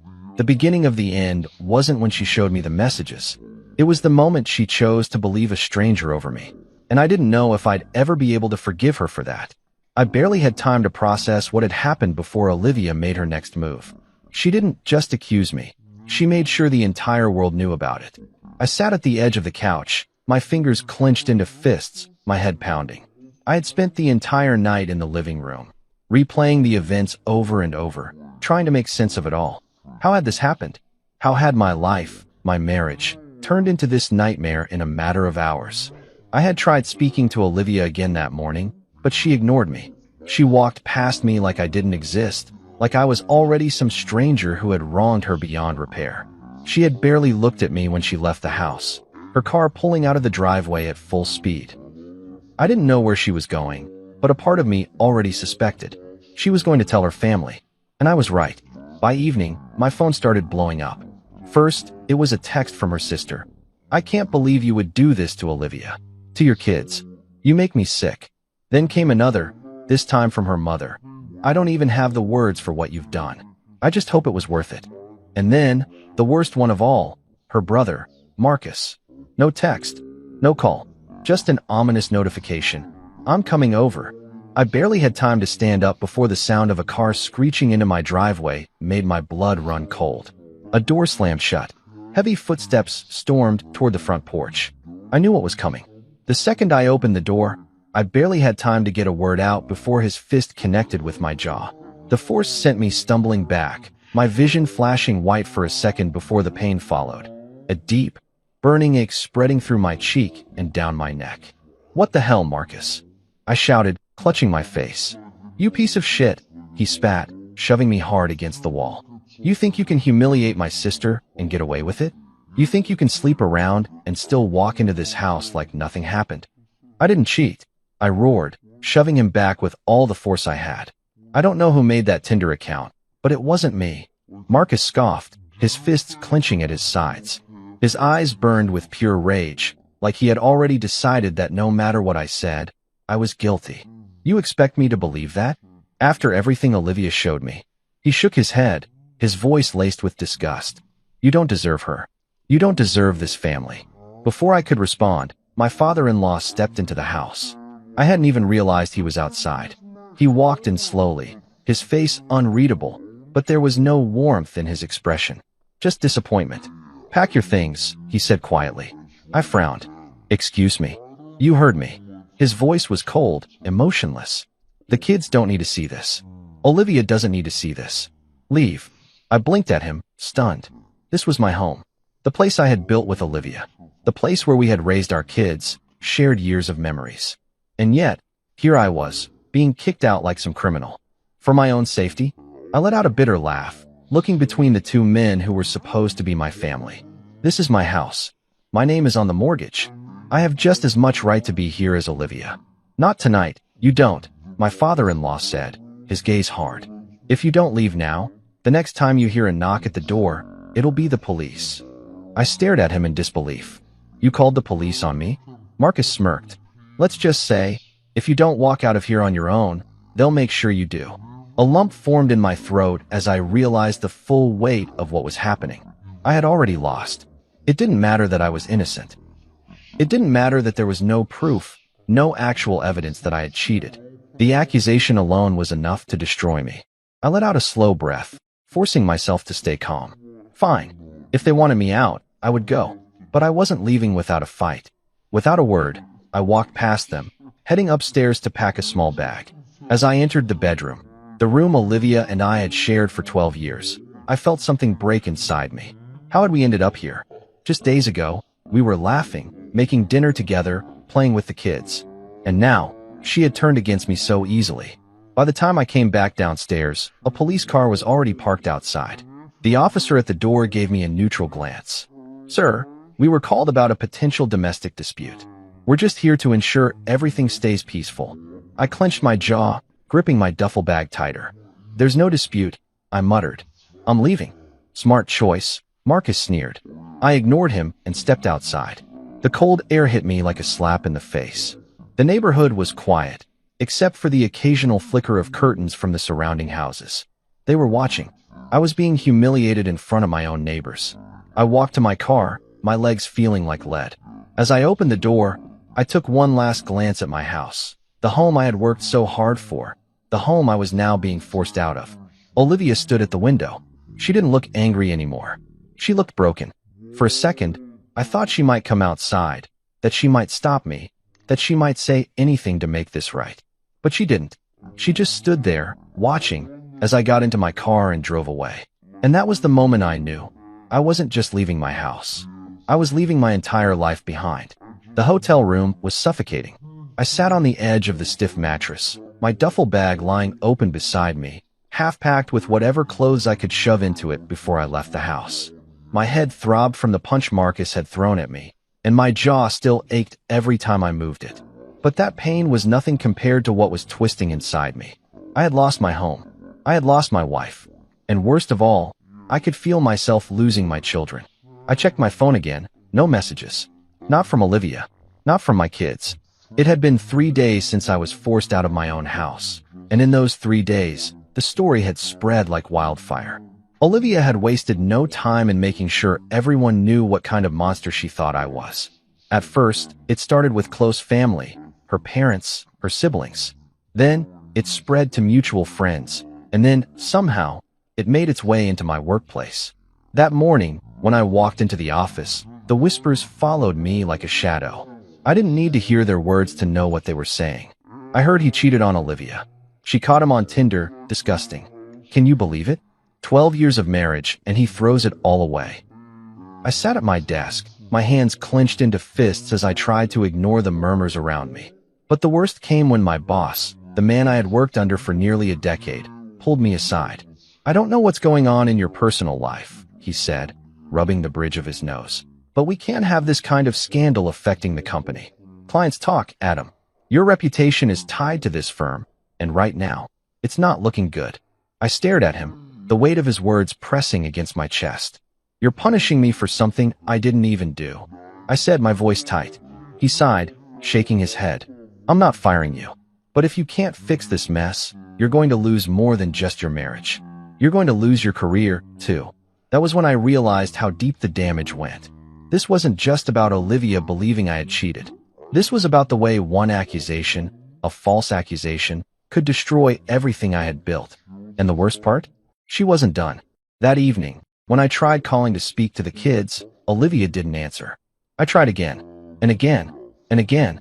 Finally, after what felt like the 100th attempt, she picked up. "What do you want, Adam?" she said, her voice flat. "My kids," I said, gripping the phone so tightly my fingers ached. "I want to talk to my kids." She let out a humorless laugh. "Now you care?"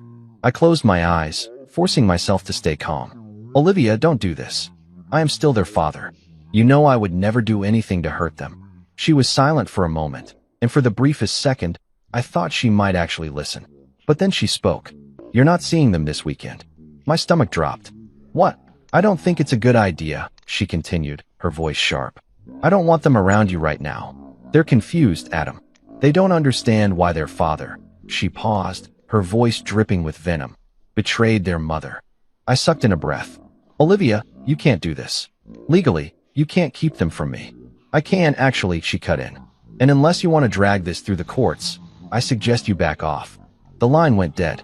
I sat there, the dial tone ringing in my ears, my pulse hammering in my skull. She was taking my children away from me. She was taking everything. I spent the next few weeks in a haze, bouncing between work, my hotel, and desperate attempts to reach my kids. Every call was ignored. Every message went unanswered. And then, just when I thought it couldn't get any worse, it did. One morning, as I was sipping on cheap coffee in the hotel lobby, my phone buzzed with a notification. A message from an old friend. I clicked on it, my stomach twisting into knots as I read the words. "Dude, have you seen Olivia's post?" My blood turned to ice. I quickly opened Facebook, scrolling until I saw it. There, plastered on her page for the entire world to see, was a long post detailing her heartbreak, her betrayal, her strength in the face of my so-called infidelity. She had written about how she had discovered my secret life, how she had been devastated for our children, how she had been left to pick up the pieces after I had thrown our marriage away. And then, the worst part, the comments. "Stay strong, Olivia. You deserve better than that pig. I always knew there was something off about him. How could he do this to you? To his own family? What a disgrace." I scrolled through them, my hands shaking. My own friends had commented, some of them offering sympathy, some of them outright condemning me. Not one person had asked for my side. Not one person had doubted her story. My breathing became shallow as the reality of it all hit me like a sledgehammer. I was being erased, not just as Olivia's husband, but as a father, as a friend, as a respected man. I wasn't just losing my marriage. I was losing everything. That night, as I lay on the stiff hotel bed, staring at the ceiling, I felt something inside me harden. I had begged Olivia to listen. I had tried to reason with her. I had spent weeks hoping that somehow she would realize the truth, that she would see what she had done. But that hope was gone now. She had made her choice. She had buried me alive. And now, I had no choice but to leave it all behind. I picked up my phone, my fingers shaking slightly as I typed out the message to my boss. "I'm resigning. I'll be leaving for Sydney by the end of the month." I was done fighting for a life that had already been ripped away from me. The only thing left to do was walk away from the wreckage. Leaving was easier than I expected. Maybe because there wasn't anything left to fight for. The day I boarded my flight to Sydney, I didn't tell anyone. No farewell messages. No goodbyes. Just me, my suitcase, and a one-way ticket out of the life that had been ripped apart. As the plane took off, I stared out at the endless sky, my mind numb, my heart hollow. I should have felt something, sadness, regret, maybe even anger. But all I felt was exhaustion. A deep, bone-crushing exhaustion that made me sink into my seat, close my eyes, and let go of the past. Or at least, I tried. The first few months in Sydney passed in a blur. I buried myself in work, throwing everything I had into my new job. The long hours kept me occupied, and when I wasn't working, I was either at the gym or lying awake at night, staring at the ceiling, my thoughts drifting back to the family I had lost. Because even though I had left, they were still there. My children were still there. I tried calling. At first, it was every day, then every few days, then every few weeks. Olivia never answered. Instead, she forwarded everything through lawyers. Legal restrictions.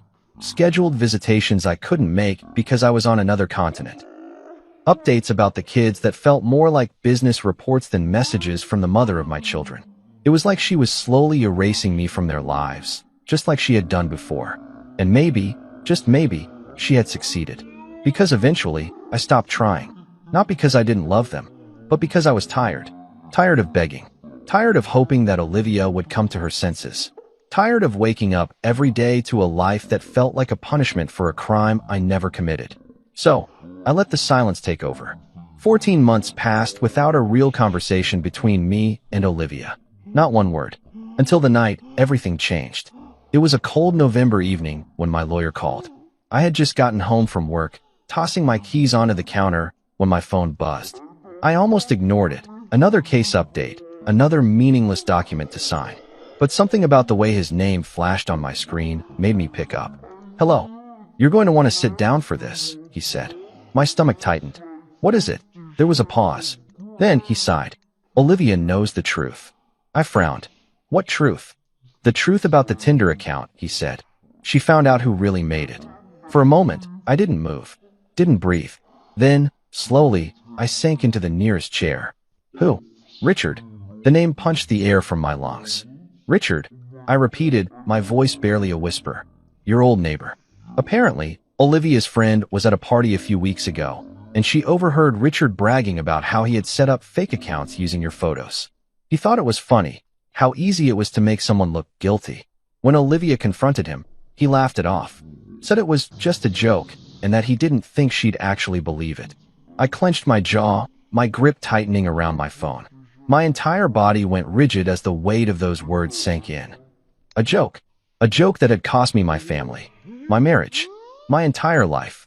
She's sending you an email, my lawyer continued. An apology, a long one. She wants to talk. I swallowed, my throat dry. My mind was a storm of emotions, rage, disbelief, exhaustion. She wanted to talk? Now that the damage was done? Now that I had spent over a year living with the weight of a crime I never committed? I closed my eyes, exhaling slowly.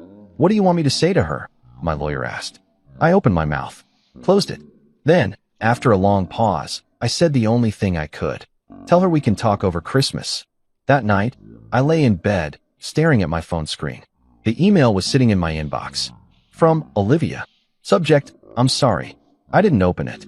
I wasn't sure if I even wanted to. I already knew what it would say. Regret. Excuses. Explanations. But none of them mattered. Because an apology didn't change what she had done. It didn't change the nights I spent alone in a hotel, wondering how my life had crumbled overnight. It didn't change the fact that she had chosen to believe a stranger over me. It didn't change the fact that she had destroyed me. I put my phone down, rolling onto my back. Christmas was a month away. She wanted to talk. And for the first time in a long time, I had nothing left to say. The December air was crisp when my plane touched down in the city I once called home. It had been over a year since I had last set foot here, but it didn't feel like home anymore. The streets were the same.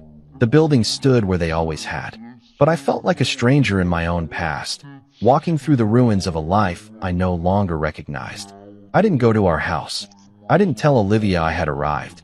Instead, I checked into a hotel near the city center, unpacked the bare essentials, and sat by the window, staring out at the skyline. This wasn't a vacation. This wasn't a reunion.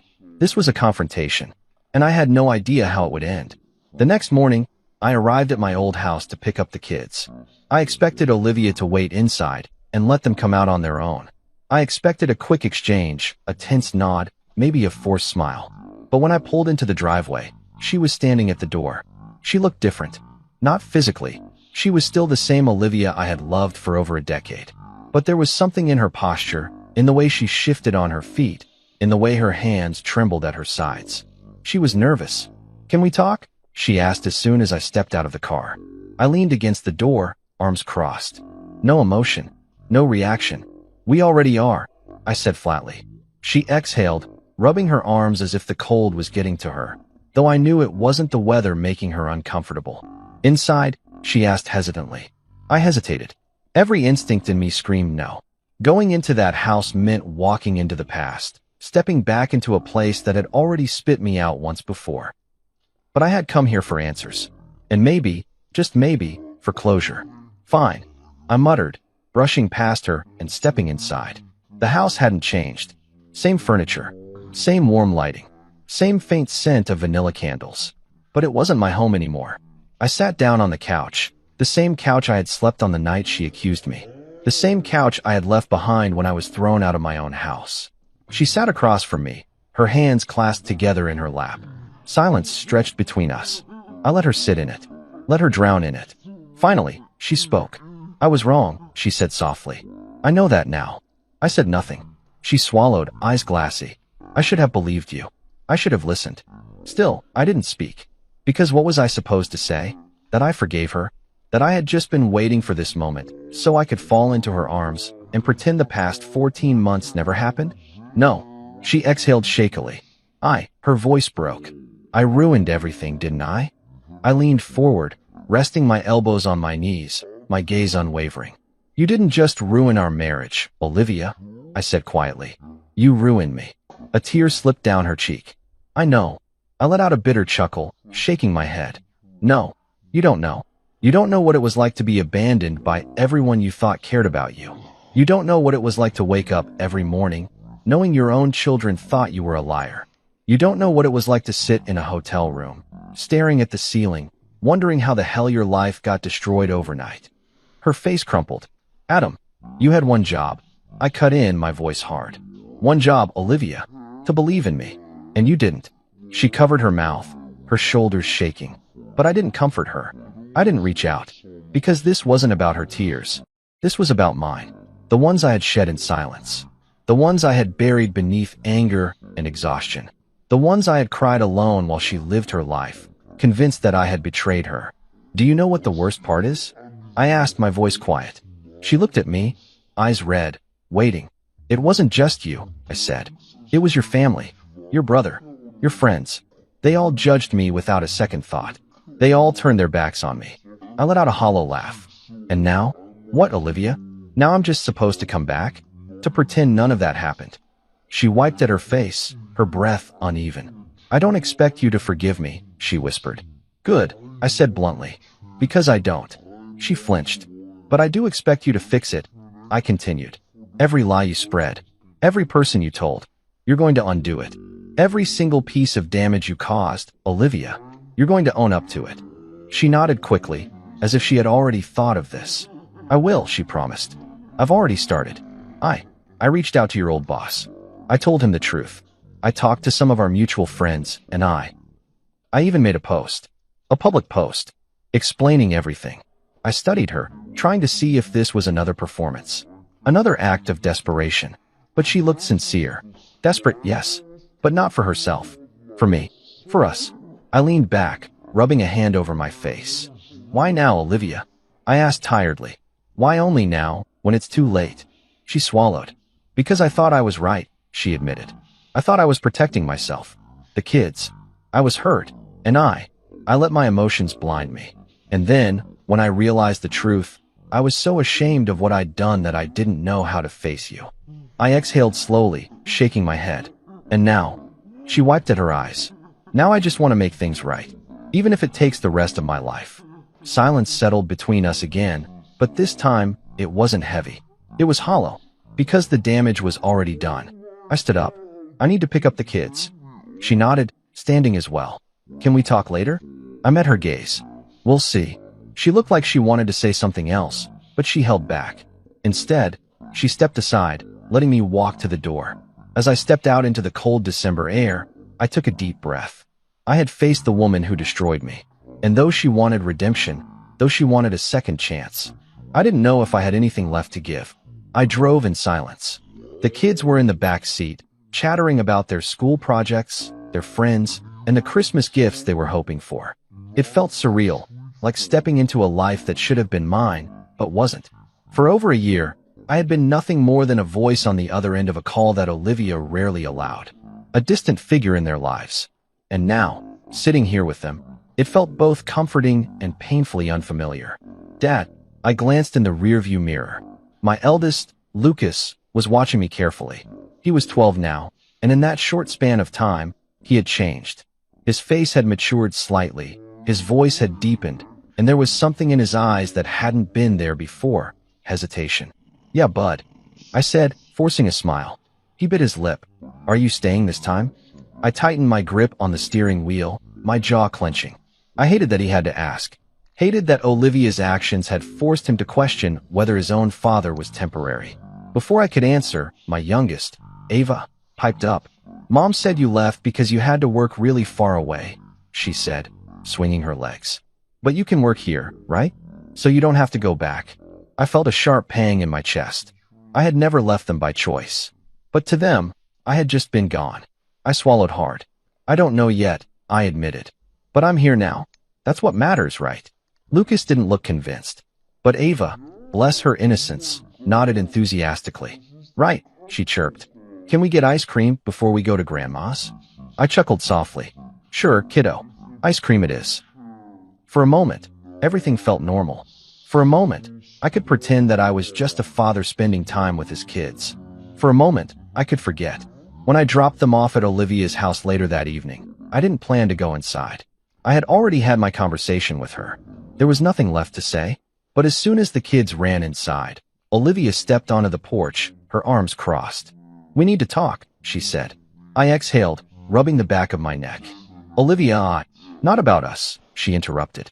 About my family. That caught my attention. I frowned. What about them? She hesitated. They don't think they did anything wrong. I let out a humorless laugh. Of course they don't. She flinched, but I didn't care. Her family had ruined me just as much as she had. Her brother, Marcus, the man who had humiliated me in my own home, had never reached out. Her father, the man who had ordered me out of my own house, had never apologized. Did you expect them to? I asked bitterly. Or did you just think everything would magically be okay once you realized the truth? She sighed. I told them what Richard did. I told them you weren't guilty. And do you know what my father said? I crossed my arms, waiting. He said, well, if it wasn't Tinder, it would have been something else. My blood ran cold. Excuse me. She looked away, shame coloring her expression. He thinks you would have cheated eventually. That men always do. I clenched my jaw so hard it ached. Marcus? I asked. She hesitated before shaking her head. He still thinks hitting you was justified. He says he was protecting his sister. A sharp, bitter laugh escaped my throat. Protecting you from what, Olivia? From your own paranoia? She winced, but didn't argue. Because she knew I was right. I took a slow breath, forcing myself to stay calm. So what are you telling me? I asked. That your family still hates me? That they don't care that they ruined my life? She hesitated. I just don't want things to be ugly forever. I stared at her in disbelief. Olivia, I said slowly, I lost everything because of you. Because of them. And now you're telling me you want me to just pretend it never happened? She shook her head quickly. No, she swallowed. I don't know what I want. I just know that I don't want our kids to grow up seeing us like this. Seeing my family and their father at war. I dragged a hand down my face. She was right about one thing. The kids didn't deserve this. But I didn't deserve what had been done to me, either. I exhaled sharply. I'll never forgive them, I said. I'll never sit in the same room as Marcus. I'll never shake your father's hand. And I will never, never forget what they did to me. Her lips parted, as if she wanted to protest. But there was nothing left to say. You wanted the damage undone? I continued. You wanted to fix what you broke? Start with them. I turned toward my car. She called after me. So that's it. You're just walking away. I paused, looking back at her. I already walked away once, Olivia, I said. And you let me. She didn't have a response. I got into my car and drove off without looking back. Back at my hotel, I sat in the dimly lit room, staring at my phone. For the first time in months, I didn't feel anger.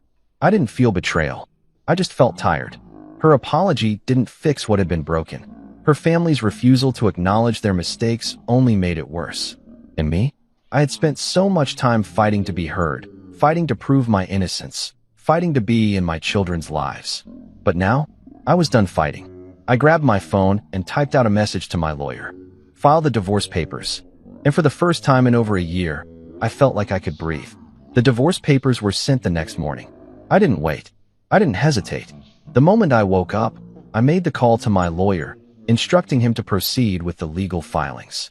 There was no room for negotiation, no lingering doubts. Olivia had already shattered every ounce of trust one had once placed in her, and I refused to let myself entertain the fantasy that things could ever go back to the way they were. By midday, I received a confirmation email. The paperwork had been sent to Olivia. Now, all I had to do was wait. That evening, I sat in my hotel room, sipping on a glass of whiskey, staring blankly at the muted television. Some crime drama played in the background, but I wasn't paying attention. My mind was too preoccupied with what I had done. It wasn't regret. It wasn't sadness. It was relief. For the first time since the accusations had been thrown at me, since I had been forced out of my own home, I felt like I had taken control of my life again. I was no longer at Olivia's mercy, no longer begging for scraps of my own dignity. And then, the knock came. It was sharp, urgent. I already knew who it was before I even opened the door. When I pulled it open, Olivia stood there, clutching a folder, the divorce papers, against her chest, her eyes red and swollen. You can't be serious, she whispered. I sighed, running a hand through my hair. Olivia, you're really doing this? She interrupted, stepping forward into the room without waiting for an invitation. You're actually divorcing me? I shut the door behind her, keeping my face unreadable. I already told you. I can't go back to how things were. She shook her head, disbelief etched across her features. Adam, please. I know I made a mistake. I know I hurt you. But divorce? This is our family. This is our life. You're just throwing it all away. I let out a bitter laugh. I'm not the one who threw it away, Olivia. You did. The moment you chose to believe a stranger over me. The moment you let your family humiliate me. The moment you made sure everyone in my life turned against me. You threw everything away. Tears welled in her eyes. I was wrong, she whispered. I was so wrong. And I'm sorry. But can't we fix this? Can't we at least try? I exhaled slowly, rubbing my temples. Olivia, what exactly do you expect me to do? Just forget everything? Pretend the last year of my life didn't happen? She swallowed. No, I don't expect you to forget. But I do expect you to remember everything we had before this. We were happy, Adam. We had a good marriage. We built a life together. We did, I admitted. And then you destroyed it. She let out a choked sob, gripping the papers tightly in her hands. You don't have to do this. We can go to counseling. We can take it slow. I'll do anything. Anything, Adam. Just don't end this. Her desperation was evident. A year ago, hearing those words from her might have meant something to me. A year ago, I might have clung to that hope. But not anymore. I don't love you anymore, Olivia. The words left my lips before I could stop them, but once they were out, I felt lighter. She froze, her lips parting slightly. You don't mean that.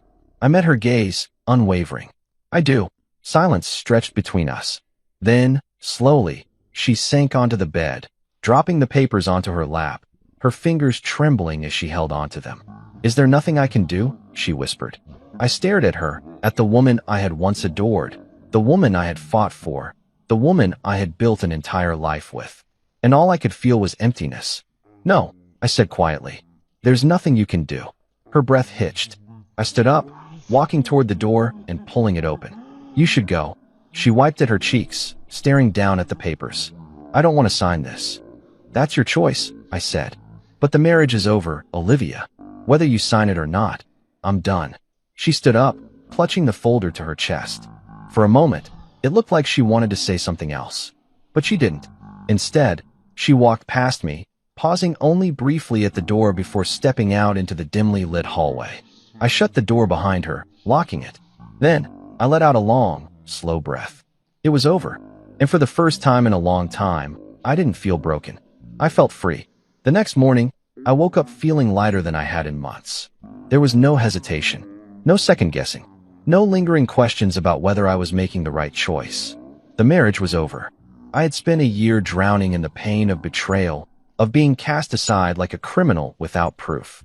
I had begged for the truth to be seen, for my innocence to matter, but it never did, not when it counted. And now, when Olivia finally knew the truth, when she was willing to beg and plead for a second chance, I felt nothing. No anger, no sadness, no love, only relief. I got dressed, drank my coffee, and went about my day as if nothing monumental had happened the night before. But I knew it had. Because last night, when Olivia walked out of my hotel room clutching those divorce papers to her chest, she had taken the last remnants of our marriage with her. And I was fine with that. Or at least, I thought I was, until I got a call from my lawyer that afternoon. She didn't sign, he said the moment I picked up. I closed my eyes, already feeling the headache coming on. Of course, she didn't. She sent them back and signed, he confirmed. And I just got off the phone with her lawyer. She wants to meet with you again before making a final decision. I pinched the bridge of my nose. For what? You know why, Adam, he said, his tone careful. She's not ready to let go. I exhaled slowly, gripping the phone tighter. She doesn't have a choice. There was a pause on the other end before he finally said, then you need to tell her that yourself. Later that evening, I found myself outside Olivia's house again.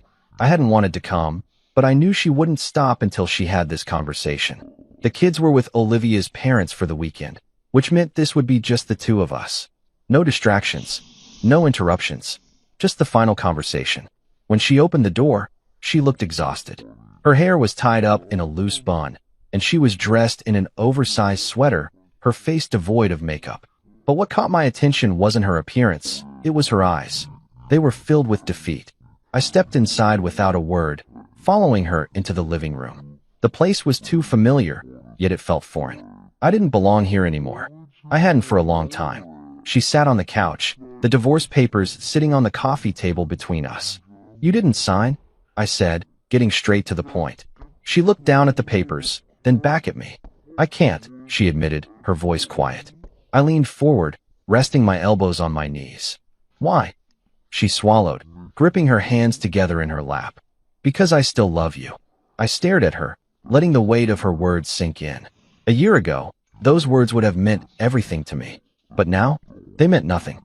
I sat back, shaking my head. Love isn't enough, Olivia. She flinched, but didn't argue. I know I destroyed everything, she said, her voice trembling. I know I broke you in ways I can't take back. But Adam, we have so much history. We have a family. Doesn't any of that count for something? I let out a slow breath, choosing my words carefully. Of course it does. But history doesn't erase what happened. And our family, that's still going to exist, just in a different way. She wiped at her eyes, shaking her head. I don't want it to be different. You already made it different, I reminded her. The moment you threw me out of this house, the moment you let your family attack me, the moment you told the world I was a cheater without proof, you changed everything, Olivia. Not me. She let out a choked sob. I thought I was doing the right thing. I exhaled sharply. And now that you know you were wrong, you expect me to just forget? She looked away, her shoulders shaking. I just want a chance to fix what I broke. I rubbed a hand down my face, exhausted. Some things can't be fixed, Olivia. Some things just end. She sniffled, looking up at me with glassy eyes. So that's it, she whispered. You're really leaving? I nodded. I am. Her lips trembled. What about the kids? I leaned forward. I will always be their father. I will always love them. And I will fight for them if I have to. But you and me, I gestured between us. We're done. A tear slipped down her cheek. And you don't feel anything? I hesitated. Did I? Maybe a little sadness. Maybe a small part of me mourned the life we had built, the family we had created. But beyond that, no, not the way she wanted me to. Not the way I should have. So instead of answering, I reached for the divorce papers, grabbed a pen, and flipped to the last page. Then, in one swift motion, I signed my name at the bottom. When I looked back at her, she was watching me, her expression unreadable. I slid the papers toward her. Now it's your turn. She stared at them, her breathing uneven. For a moment, I thought she might refuse again.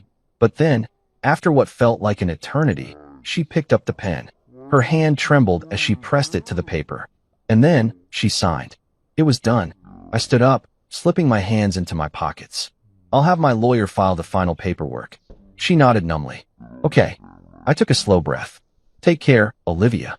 She looked up at me, her eyes full of sorrow, regret, and something else. Acceptance. You too, she whispered. I turned and walked toward the door. No long goodbyes. No final words. Just an ending. And as I stepped outside, the cold air hitting my face, I realized something. I wasn't walking away in anger. I wasn't walking away broken. I was simply walking away.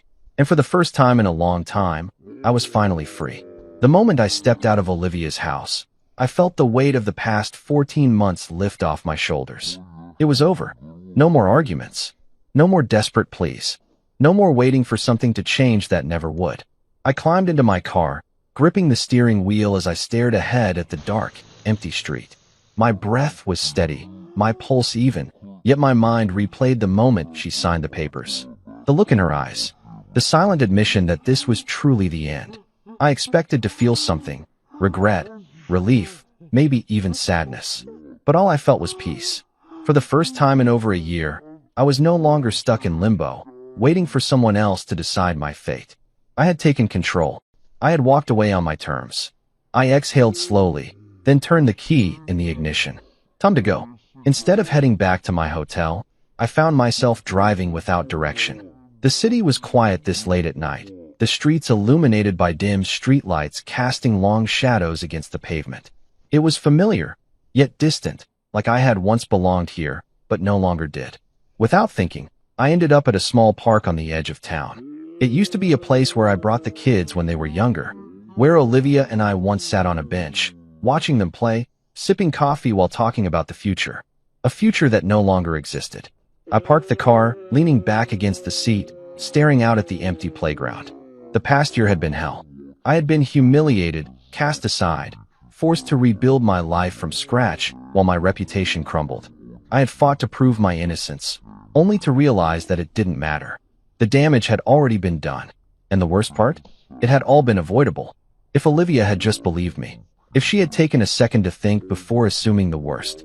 If she had chosen to trust me instead of blindly siding with strangers, with her family, with everyone but me. I clenched my jaw, gripping the steering wheel tighter.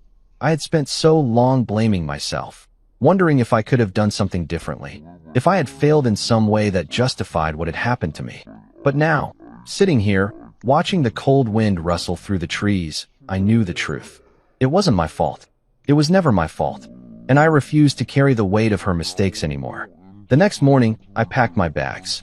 Sydney had always been the escape plan, but now it was my reality. I had no reason to stay here. Nothing tied me down anymore. Not Olivia, not the house we once shared, not the people who had abandoned me without hesitation. All that remained were my kids. And I refused to let Olivia dictate how much of a father I could be. I sat at the hotel desk, typing out an email to my lawyer. Proceed with the custody arrangement. I won't accept anything less than shared custody. I want legal rights to my kids, not just visitation. I was done being at Olivia's mercy, done letting her control the narrative, done playing the villain in a story I never wrote. As I hit send, my phone buzzed. Olivia. I stared at the screen for a long moment before finally answering. Hello. There was silence on the other end. Then, a shaky breath. You're really leaving, aren't you? I leaned back in my chair, staring at my suitcase. Yeah, Olivia. I am. Another pause. So that's it. I exhaled slowly. What else is there left to say? She sniffled. I don't know how to let go. I closed my eyes. You don't have a choice. She let out a small, broken laugh. I know. I just thought, maybe one day, we could fix things. I didn't respond. Because there was nothing left to fix. She had made sure of that. I'll make sure the kids can call you whenever they want, she said after a moment. I nodded, though she couldn't see it. Good. She hesitated again. Do you think you'll ever come back? I opened my eyes, staring at the city skyline through the window. I don't know, I admitted. Maybe, but not for you. Her breath hitched, but she didn't argue. She already knew the truth. I had moved on, and this time, I wasn't looking back. The airport was crowded, filled with the constant hum of voices, rolling suitcases, and the occasional announcement over the speakers. But despite the chaos, I felt calm. I moved through security, my bag slung over my shoulder, my mind clearer than it had been in over a year. My flight to Sydney was set to board in 30 minutes, and for the first time in a long time, I wasn't leaving because I was running away. I was leaving because I was choosing myself. I grabbed a coffee from one of the kiosks and found a seat near the large windows overlooking the runway. As I sat there, watching the planes take off into the gray December sky, my phone buzzed. I hesitated before pulling it out. A message from Olivia. For a moment, I considered ignoring it. But curiosity got the better of me. I tapped the screen and read her words. The kids already miss you. Ava asked if we could visit you in Sydney sometime. I told her we'll see. I don't want to take them away from you, Adam. I won't stand in the way anymore. I exhaled, running a hand through my hair. For months, every interaction with Olivia had been a battle. A fight for control, for truth, for justice. But this was the first time she wasn't trying to argue. The first time she wasn't trying to keep me away. I typed out a response. I'll always be their father, Olivia, no matter where I live. She read it almost instantly. 3 dots appeared as she typed a reply. I know. I just wanted you to hear it from me. I'm sorry for everything. I stared at the message for a long time. A year ago, those words would have meant everything to me. Now, they were just words. I didn't hate her. I didn't love her. I simply didn't care anymore. And that was the moment I knew. I had finally let go. I didn't need revenge. I didn't need her to suffer. I just needed peace. And for the first time in over a year, I had it. I typed my final response. Take care, Olivia. Then, I put my phone on airplane mode, took a sip of my coffee, and waited for my flight, ready to start over.